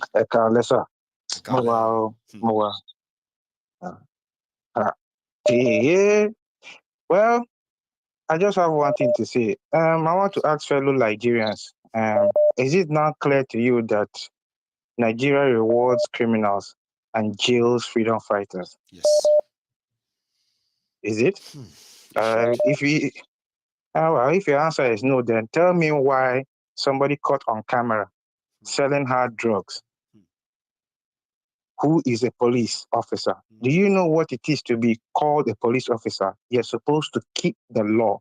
That's right. That's your principal assignment, to make sure that the law is kept. Your mandate. And that person is caught on camera selling drugs, arrested. When they put Kyari into jail, the VIP in Kuje, I told some of these people that nothing will happen to that guy. You even said it on this program. I remember that time. People, What is happening now? 50 million. What is 50 million to that guy? Tell me. He's got bail. But the same country where its own court came out and gave a verdict on Maiyegun Kano that they should be let go. Where is he? Still in their detention. They won't even open the Supreme Court appeal that they are putting up.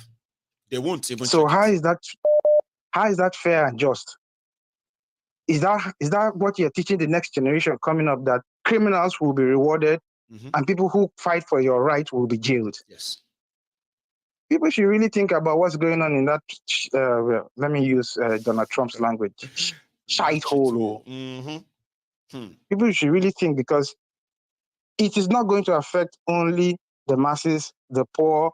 It is going to affect everybody. You are feeding a wrong narrative.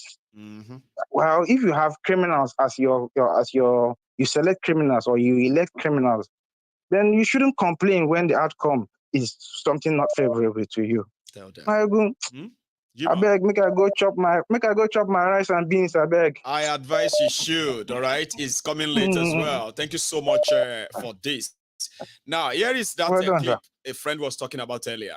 Prince JJ Man, stay safe, Yuma. I don't run away from battle. You're happy that Igbo cannibals have come up. Igbo land is no longer safe. There's a video trending. One Biafran Liberation Army, as they call themselves. I'm going to wipe them out. Mark my words. Very soon I will hunt them down and wipe them out. They attacked the army. A live video they were shooting. They said the army people are running. Army people are running. You didn't see that video. I will send the video to you. We did not employ ourselves. The government saw the potentials in us, the capacity in us, and knowing that we can deliver and engage them. That Buhari government engaged me shows that they know who I am. I was not a friend of Buhari. Unlike you people, for 7 years, I was anti-Buhari. Buhari, with all that, saw the capacity in me, that I am capable. And the government came, asked me, those terrorists you are promoting, in the name of fighting Ahmed Bola Tinubu, that you are promoting those terrorists, ESN, now Biafran Liberation Army, the way I decimated ESN, I am going to decimate them. In a few days' time, you will start. So he made this video not long ago, and then this surge in attacks on people of Eastern Nigeria. You have been seeing the videos lately, right? So then he made another video where he said Tinubu should let the Igbos go and all of that. But that one, I wanted to share that with you for a while. You will see my hand in a few days. I work with Buhari. Buhari called him that these people you are promoting, we don't want you to promote them anymore. Okay? We want you to help us wipe them off. And he's bragging about it. That is the state of Nigeria now, by the way. So let me take another call. Hello there. Yeah. One name. One name. Osita. My brother and the chief mentor of the Parliament of Truth. But it's not just the Parliament of Truth, it's the chief mentor of the Truth Empire. Truth Nation. You know something? You are also a reputable elder in this temple that a lot of people look forward to hearing from too. How are you doing, sir? Thank you. I'm fine. Thank you, my brother. Beautiful. You know, yesterday it was the issue of Asari I wanted to speak about first, but something else took my listing. You know, there's something I've noticed. When somebody is inconsequential, when you are not important, you seek yes, you seek relevance from doing things that are negative. Especially, you want to attack the subject matter, the basics. That is what you want to put your hands on, so that you will continue to trend. You know, somebody asked you a question one time concerning the other guy. What's his name? Reno Mockery. Yes, or Mockery. The answer you gave is the answer concerning the so-called fake warlord. Look at somebody who is talking about going to the East to do something. I am sorry, I shouldn't be talking about this because if you watch it very well, I don't like creating confusion. But I went to the Niger Delta the first time in my life. That was last year when I traveled to Nigeria around November last year, because I had a function around there. I think my I brother, remember if when you you said you were in Nigeria, I was like, really? You Yeah. actually took that risk. Yeah. I remember that. Yeah. If you ask anybody, Maiyegun, when you get to that region, you're going to shed tears. You will cry for them. That is the person that is talking about another person's region. That is a place when you wear white clothes and you stand there, before you get back into your car, that white cloth has changed color. Probably turned to black. Especially in Port Harcourt, River State, suit in River State. Cancer, cancer is walking on the street of River State like this. Like say, exactly. In the citizens of River State. People don't know. Do you think when they say government are killing my people is only when government rolls out tanks and the shooting? Is it that they kill you cold-blooded or they kill you hot-blooded? Slowly. Slowly. So this is something he doesn't understand, that even his people, if it is where something is done correctly, this breaking of Nigeria, the people that will carry it on their head most, on their chest, on their head, in their eyes, in their mouth, in their teeth, is supposed to be the people from the so-called Niger Delta. From Bayelsa to River State to Delta State, it is just the same thing that you have. Even my friend that we went together, he said to me, if something happened to me, the guy is from Edo State, he said, if something happened to me in this area, what will I tell my wife, my family? That's to tell you how horrible it is. But this guy will come out here and he will start talking about, he's just looking for cheap recognition.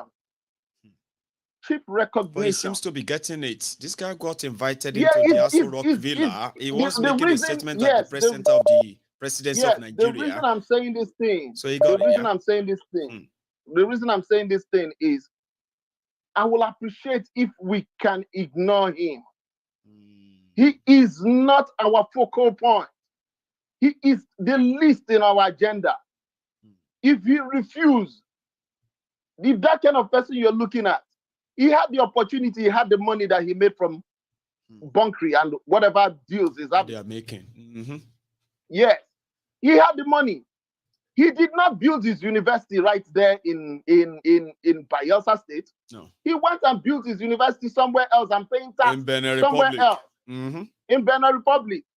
Is that the person that is talking to be a Nigerian? Or somebody who is representing the Ijaw nation? Or somebody who is representing Bayelsa? Oh, Bobo. So this guy is not of any irrelevance. He's inconsequential. I will appreciate that we'll stop talking about this guy. There's nothing good that is going to come out of this guy. If he wants to fight somebody, let him go and fight General Tompolu that collected a transaction from him under Buhari's regime. Let him go and fight that person. That is the person he's supposed to go and fight. So please, I just want us not to even talk about him anymore. But Osita, you can't much, say that. Maybe I should remind you, okay? You know, we don't just talk about him. He's making some inflammatory statement. He's given this kind of, platform, right? And he's also making confession to things that we have actually seen. So we're not just talking about him to give him attention. We are just reminding Nigeria, I'm not talking about your program. No, I mean like everybody too, like everybody, because when his case comes up, right, this guy is confessing to crimes publicly. Like that's the point, yeah? If Nigeria is a place, that is the reason it is Maiyegun political diary. We will keep piling it up. Because, I'll keep reminding them that he's a criminal and what he represents. Publicly confessing to a crime shouldn't make him a celebrity or attention or getting attention. Rather, it should actually get him a bed or a room in any maximum security prison in Nigeria, or maybe not in Yes, Nigeria. what I am saying, what I am saying, what I know, and I've said this before. Yes, sir. A journey of 1,000 miles begins with a step. That's right. Once upon a time begins a beautiful story. A day shall come end. There is always a sunrise and sunset. And it's good. Anything that goes up will surely come down. That's right. One day, we will catch up with him. We will catch him. That is one day. And if you don't, the establishment themselves will catch him. That's how we have seen in the past anyway, right? When they are done, he's going to be used. You know? They used this. The subject matter today is Abba Kyari. He was used. He's going to be used and he's going to be dumped. And I like the way this man today, the way he released Abba Kyari. I want to see the reaction of the Western world.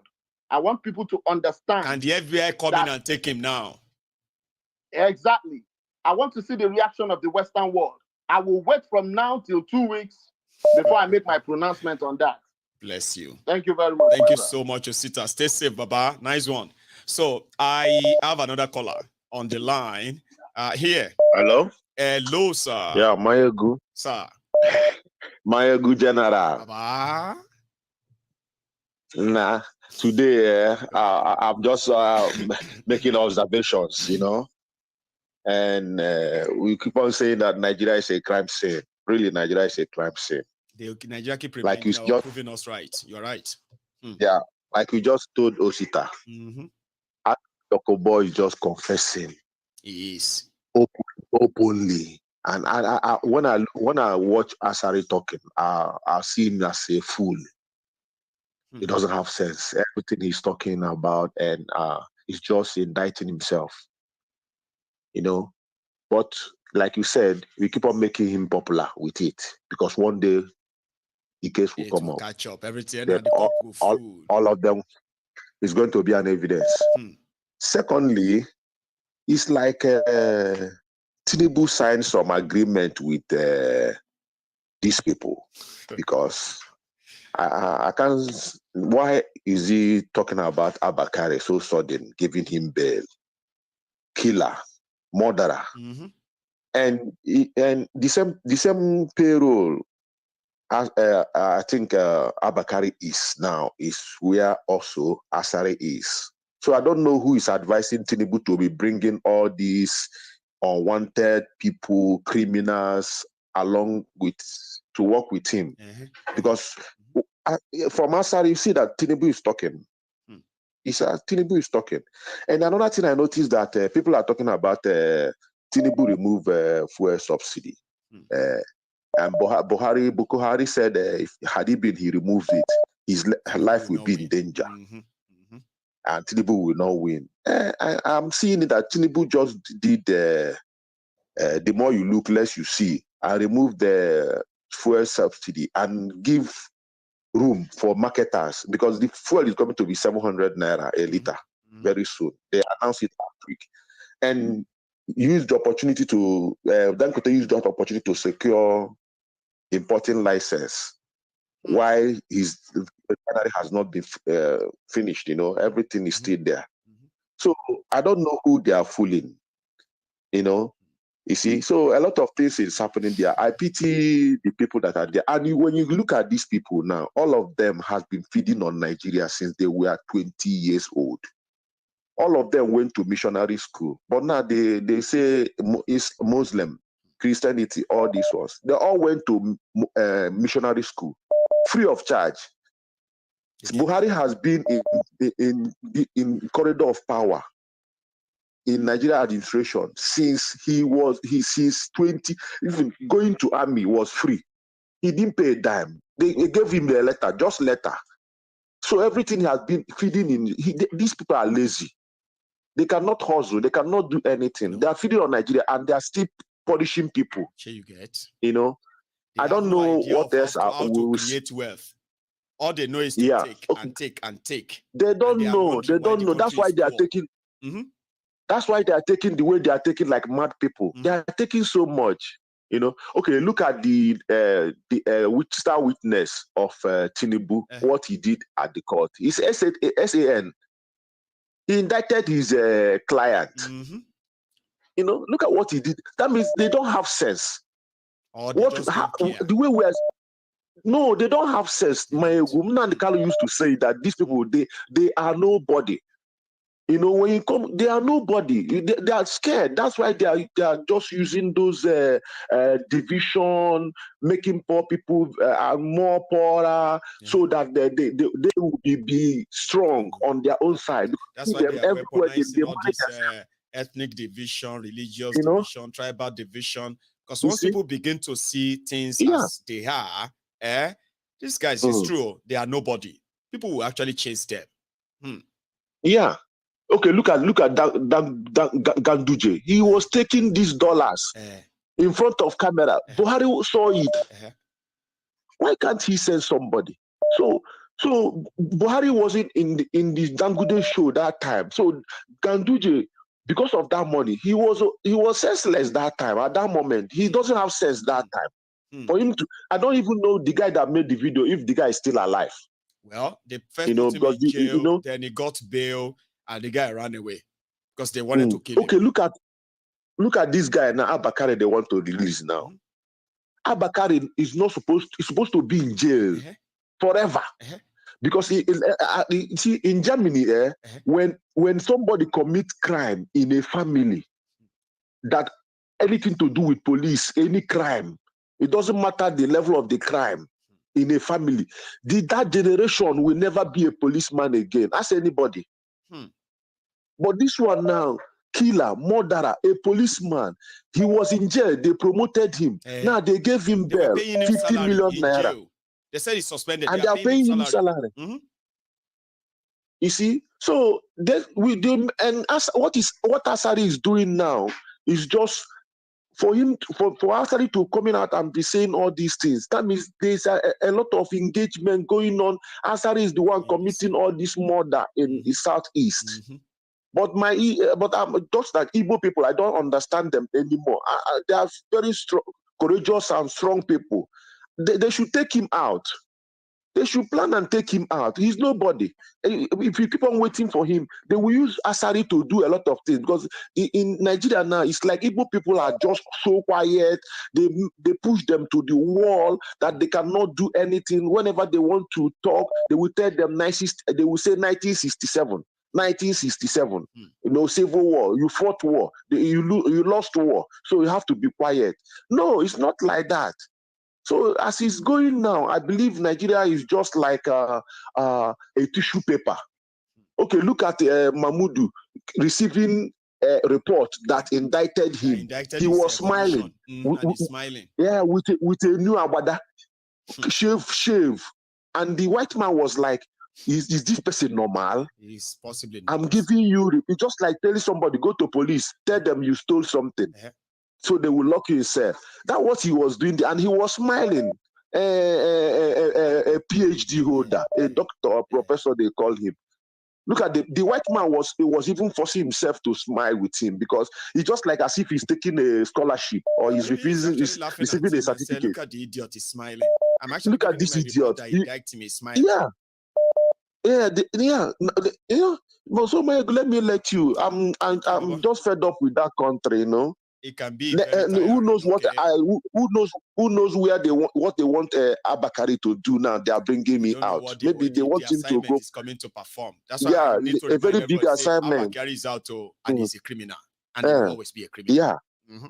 Yeah, and those boys that are following him, they are still there. Now, for these few days now, he's not there. They are hungry.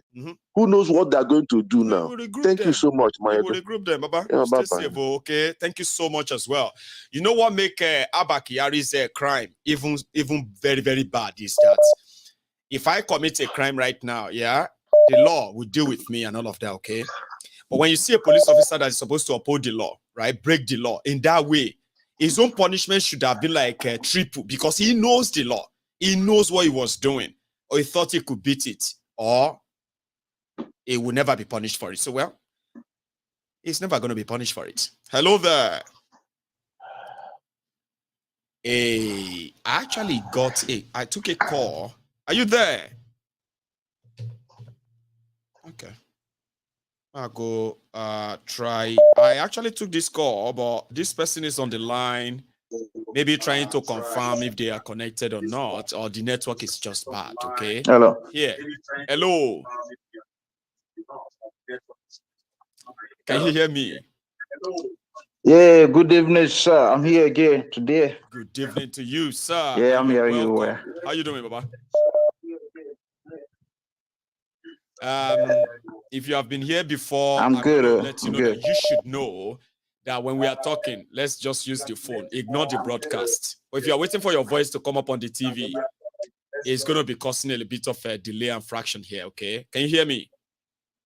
Yeah, I'm hearing you now. Yes, sir. So let me and you talk on the phone. Ignore that broadcast now, because now you and me. Exactly. I just see that now. Yeah, exactly. So yeah, exactly. Please. Yeah. I just find it out now. It's very tricky. I never noticed before. Yeah. Right. When you call it exactly. Like that, okay, and you're like, okay, hang on, that's not my voice on the TV. Hang on, let me wait. It's not the sailor. It's not the same speed. Can you hear me? Then exactly. You go on the TV to hear yourself. And you're like, it's so delayed. It's exactly. Yeah. Well, let's talk on the phone, okay? Now, me and you, they produce now. Other people, they watch us. Exactly. Thanks for having me again this evening again. You know, I just want to wanted to visit what we were talking about yesterday, of course, to elucidate things that is it Osita? I didn't understand yesterday. And because when I dropped with you, he jumps on me, and because I was just talking about a minority, I don't know why he had Nigeria. Like, even if he's going to break up, but there should be other options first. And if that's the last one, I get it. Now you want to exactly. I made mention of Pokagame. I never say it was a bad thing. As a matter of fact, I say it's what Nigeria want. That's what we need. That's what I said. Right. But he couldn't listen. He just jumped on me with that hatred of, I don't know what he have against minority. I don't know. I never attack Igbo. As a matter of fact, I'll be the one that's always fighting for the. See, Obi is not talking about being the president of Biafra. Obi is talking about being the president of Nigeria, isn't it? Yeah, so that is why we all rally around with him. We wanted this Nigeria to work, and then anyone who is not with Obi, it means he's with what they call him? It's with Tinubu. That's just what it is. So if he, like me, Osita, is with Obi, it means he's for Nigeria for the moment, isn't it? Well, I mean, literally, you can say that. Exactly. It's logic. We're dealing with logic here. So, but for me to just jump on me, and I was like, oh, why are you talking about minority? I am not. Sorry. If you are dealing with that guy, DJ man, I'm not. I'm from Edo State. As a matter of fact, I came from the family of the man that moved the motion for the Nigerian independence up to Ninaholo. Oh, bless you. Okay. Man. Exactly. You see, that is why we're talking about minority. When I find out what they have done to the man. Conversation like this too, right? Sometimes opinions varies, and most of the time we say things, then we reflect later and be like, oh, I think I just took his position out of context. I've seen that many times. Exactly. Right? That people will call you and say, oh, no, I didn't mean it that way. What I was trying to say is that we shouldn't encourage the word minority, this and that. You know what I mean? Like, opinions are always like fluid on this platform, but I'm glad that you are taking it in its magnanimity, I would say, like, coming around to but it's not because he living abroad, okay? In abroad, you watch television debate, or we were not even having a debate, okay? I said what I wanted to say. You don't have to come back and jump on me and say, what was that guy talking about? That's rubbish. The guy that called before, he was talking about how big Gates want to control the world. That's what we should be listening to. I said, what's up with that, man? I'm not Jehovah's Witness. I'm not Jehovah's Witness. I'm not going to be scared of what Big Gay will do to the world. If we cannot take care of our country, how are we going to be talking about what Big Gay want to do to the world? That is conspiracy theory. I don't have time for that. Okay, so you're right. Exactly. We are dealing with our difficulties. He's talking about Biafra state. Everybody talking about how Nigeria want to move forward, how we can live together. I'm not going to be busy talking about what Big Gay want to present the world. What's up with that? I mean, I don't want to give myself that sort of anxiety and fear. Preoccupy yourself with that kind of a fear factor. You cannot fight it. You cannot fight it. Just like the COVID-19 of a thing, right? The other day, right? Everybody just rushing because they were so scared. Right. You just went there to inject themselves with these chemicals. A lot of them are sick today, but I never move with that. I never go. thank God where I was working, they never called me to say, okay, or I mean, they never make it compulsory. I was okay, you must do it. You are the type and I that thank God for that. Comfortable following the crowd. Exactly. Oh, that's what I wanted to say. Enough, convinced to some extent, and I get you, Baba. I like that. That is what I wanted to say right now. Right from when I was born, I love to question the unquestionable. I always go to the left when everybody go to the right. I don't listen to BBC. I don't listen to CNN. Anything that had to do with mainstream, I'm always going the other way. That is what makes me, because that is where you can actually learn. Through rebellions, it's through curiosity. You are not going to like follow the crowd. Everybody says black. Oh, it's black. You just follow them like that. No. Because remember, when you choose the other way, everybody are going to attack you. Those people who are on the left will attack you. We understand that, and I'm ready to take it. I know. Okay. So when I'm talking about people should also be I am encouraging that on MaiyegunSDiary Politico, where people speak their mind and respect other people's views. Okay. But people should begin to know that there's nothing wrong in having two different views. Like people should begin to come to know that see, I may say breaking up of Nigeria is the best, and you will come and say no, it's not the best. Exactly. That is what people should learn to understand that this mutually disagreed conversation is allowed. That is the beauty. That is no winner, right? Exactly. Exactly. That is the beauty. That is the beauty. Learn. Exactly. That is the beauty of what you are doing. Okay. Yes. You are here. There are people at home, Canada, United States, all over the world listening to whoever that call, and you are doing a better job. Okay. So, but there are listeners, okay, that when someone disagree with another guy, okay, people at home will judge and say, okay, that guy has a point. Okay. Or the other guy has a point. But you are not to then play what somebody has said and say, but after all, first of all, we are not debating. As a minority, I put out my argument. I said, look, why we don't talk about minority? You don't have to come there and just override what I said. I was not attacking you. I was not attacking you. Right? By doing so, there is legitimizing your point, proving your point, which is minority exists, okay? And the minority says, oh, what do you think about the minorities? And then somebody from the majority came and said, stop mentioning minority. We are talking about everybody together. So they just prove your point. It's not mature. They just it's not mature, by the way. It's like proving your point to say, listen, everybody talks. Nobody talks about the minority. I'm from the minority. Then somebody came from the majority and said, hey, we don't want to talk about minority. Listen, there's no minority. Let us come together. So they prove your point. Again, you know what I mean? Thank you so much, but I don't think that is what he was saying. He was just like, you are inconsequential. Why are you talking about minority? Because you have to with Asari. Asari is a minority, but I'm not Asari. I never subscribe to what that guy is doing.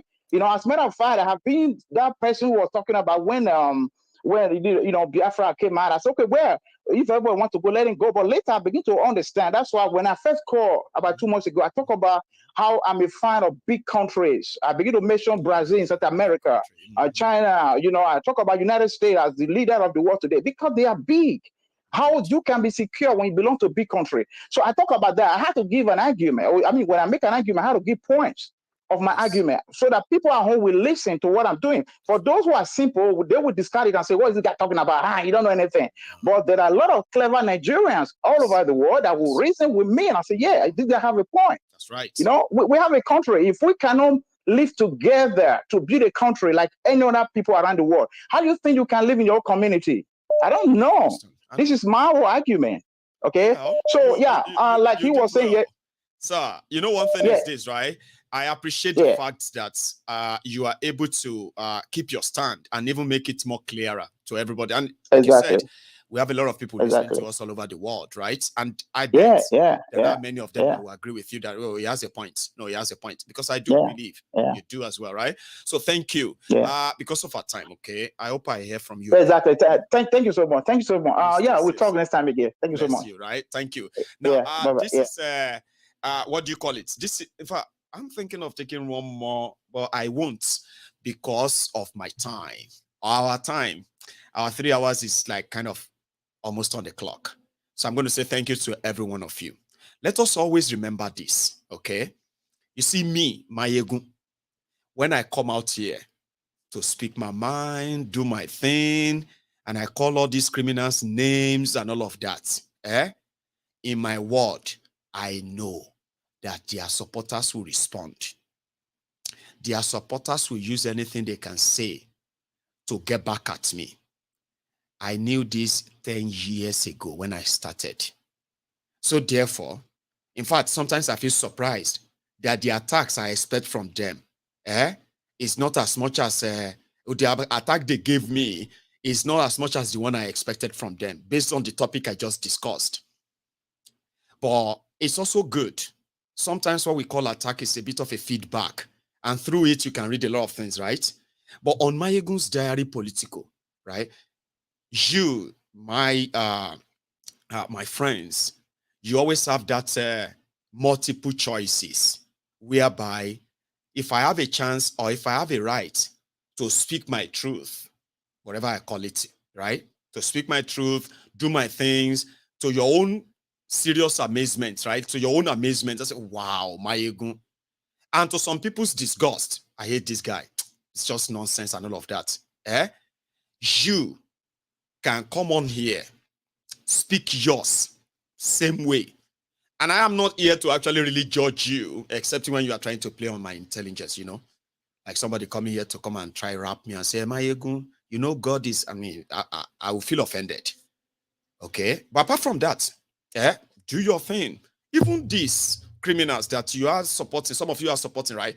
Call in and speak for them. Try and convince us. Maybe there's something we are not actually saying or ignoring that you know better. Unfortunately, a lot of them don't call in to come and defend them. They just stay and comment. And I always encourage people that when people call in, my program is unscripted. A lot of you join. Some joined recently. Some have been here for so long, okay? So, it's not scripted. I don't know what you're going to say when you call me. I don't know what anybody's going to say. I don't know if you're going to call me now and say, Maiyegun, you this Maiyegun, I've been looking for you. I don't know. I just keep it open, and I expect all of you to do the same. All right? Even if they sound somehow annoying, remember, the reason why everybody have the chance of speaking their mind is because you want to hear them. And one of the problems we have is that we don't listen to ourselves. We are not interested in listening to ourselves. Once I look at you and I say, you be Tinubu supporter. No, I don't want to have anything to do with you. Nothing where you can talk. Nothing. I don't want to hear. You be Obi supporter. I don't want to talk to you. You disobedient, none of that. Nobody want to listen to anybody. MaiyegunsDiary Politico is put together to have a chance of us listening to ourselves, even when we don't agree. Even if we have been raised to hate ourselves. Even if we can't wait to kill ourselves. But even with all of that, on MaiyegunsDiary Politico, you just need to learn to listen to ourselves. I did it. A lot of people will tell you today and say, it was on this MaiyegunsDiary Politico that they have managed to finally, right, unlearn all of the bigotry or the lies, everything they have been taught to hate this. Some, you see Biafra, they will say, it is on this MaiyegunsDiary Politico that they begin to see that the Yorubas they told them wasn't actually the Yorubas that they are seeing now. So that is why when we saw Tifnubu and gang promoting this bigotry, religious this and that, it is like drawing us backward to something we believe we are moving away from. Sure you get? Igbo this, Yoruba that. All the gains. It's like we're losing all the gains. So today, people will call in, Yorubas will call in, Hausas will call in, Middle Beltans will call in, Muslim, Christians, everybody will call in, and they speak respectfully, even if they disagree with others. I want us to maintain that, please. You may not know how much lasting impression this is having on so many people. Some of them you will never know. They call this platform a model. It's kind of a model where people, even if they have so much differences, they can still kind of, have a chat without killing themselves, But again, thank you so much, all of you, for making this platform what it is. We'll keep doing it. Nothing is perfect, too. Yeah? But we will always be sincere. That's something you should bank on. Anything about this platform will always be very sincere. Raise your point, raise your issue, and let other people react too, right? With respect. Thank you, all of you. I'm going to see you some other time. And until then, remember, you can still like my broadcast or like that video, share it, subscribe to my channel, And next time I come on, it's going to be us, all of us together again. Good night.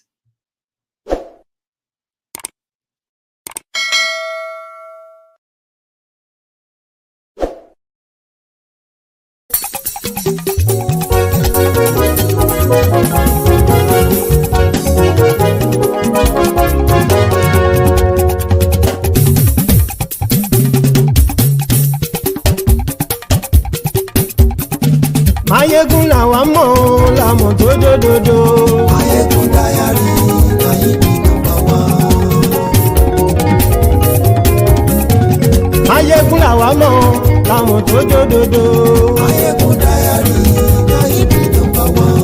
Maiyegun ti dé o, ọ̀rẹ́ ara ìlú. Maiyegun Diary, Maiyegun number one. Lórí Facebook, lórí YouTube. Maiyegun Diary, Maiyegun number one. Gbogbo bó ṣe ń lọ ni Maiyegun já wa sí. Maiyegun Diary, Maiyegun number one. Àṣírí ọ̀jẹ̀lú kì í bò níbẹ̀ o. Maiyegun Diary, Maiyegun number one. Bó bá ṣe eré, àní Maiyegun máa wí. Maiyegun Diary, Maiyegun number one. Ó sì tún ṣe eré, wàá gbọ́ níbẹ̀ o. Maiyegun Diary, Maiyegun number one. Maiyegun Diary, Diary Politico. Maiyegun Diary, Maiyegun number one. Godfatherism kò sí lọ́rọ̀ Maiyegun. Maiyegun Diary, Maiyegun number one. Ẹ farabalẹ̀ sẹ́ o, kẹgọ́rọ̀ lẹ́nu o. Maiyegun Diary, Maiyegun number one. Àní Maiyegun làwa mọ̀ tó dòdòdò. Maiyegun Diary, Maiyegun number one.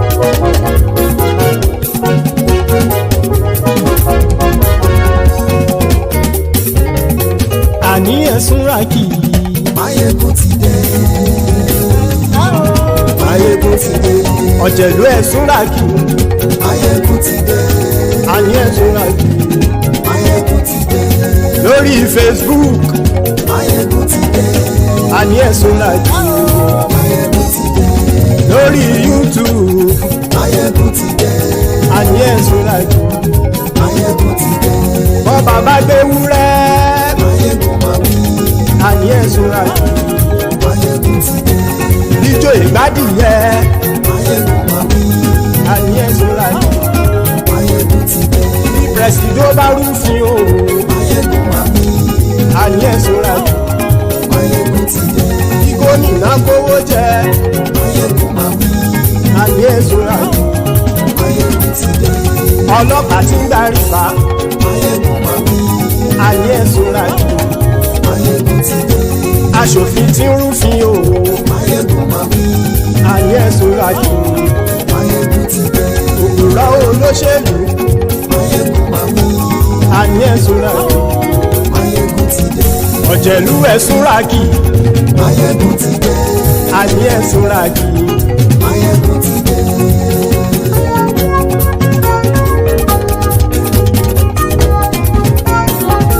Maiyegun ti dé. Gbogbo ọ̀jẹ̀lú ẹ̀sùn ràkì. Maiyegun ti dé. Gbogbo ọ̀jẹ̀lú ẹ̀sùn ràkì. Ṣùgbọ́n ní bá ti ṣe èyí tó yẹ kí wọ́n ṣe, ọmọ bá dèrò ní fi wọ́n níran o. Maiyegun ti dé. Gbogbo ọ̀jẹ̀lú ẹ̀sùn ràkì. Maiyegun ti dé. Gbogbo ọ̀jẹ̀lú ẹ̀sùn ràkì. Ṣùgbọ́n ní bá ti ṣe èyí tó yẹ kí wọ́n ṣe, ọmọ bá dèrò ní fi wọ́n níran. Wọ́n fowó bẹ́ẹ̀ o, Maiyegun ó sọ pé wọ́n ò fẹ́ bẹ̀. Wọ́n fowó bẹ́ẹ̀, Maiyegun ó sọ pé wọ́n ò fẹ́ bẹ̀. Oníkan ṣáàtì ṣe èyí tó yẹ kí wọ́n ṣe, fáwọn ará ìlú tó gbé wọn débẹ̀ o. Maiyegun ti dé. Gbogbo ọ̀jẹ̀lú ẹ̀sùn ràkì.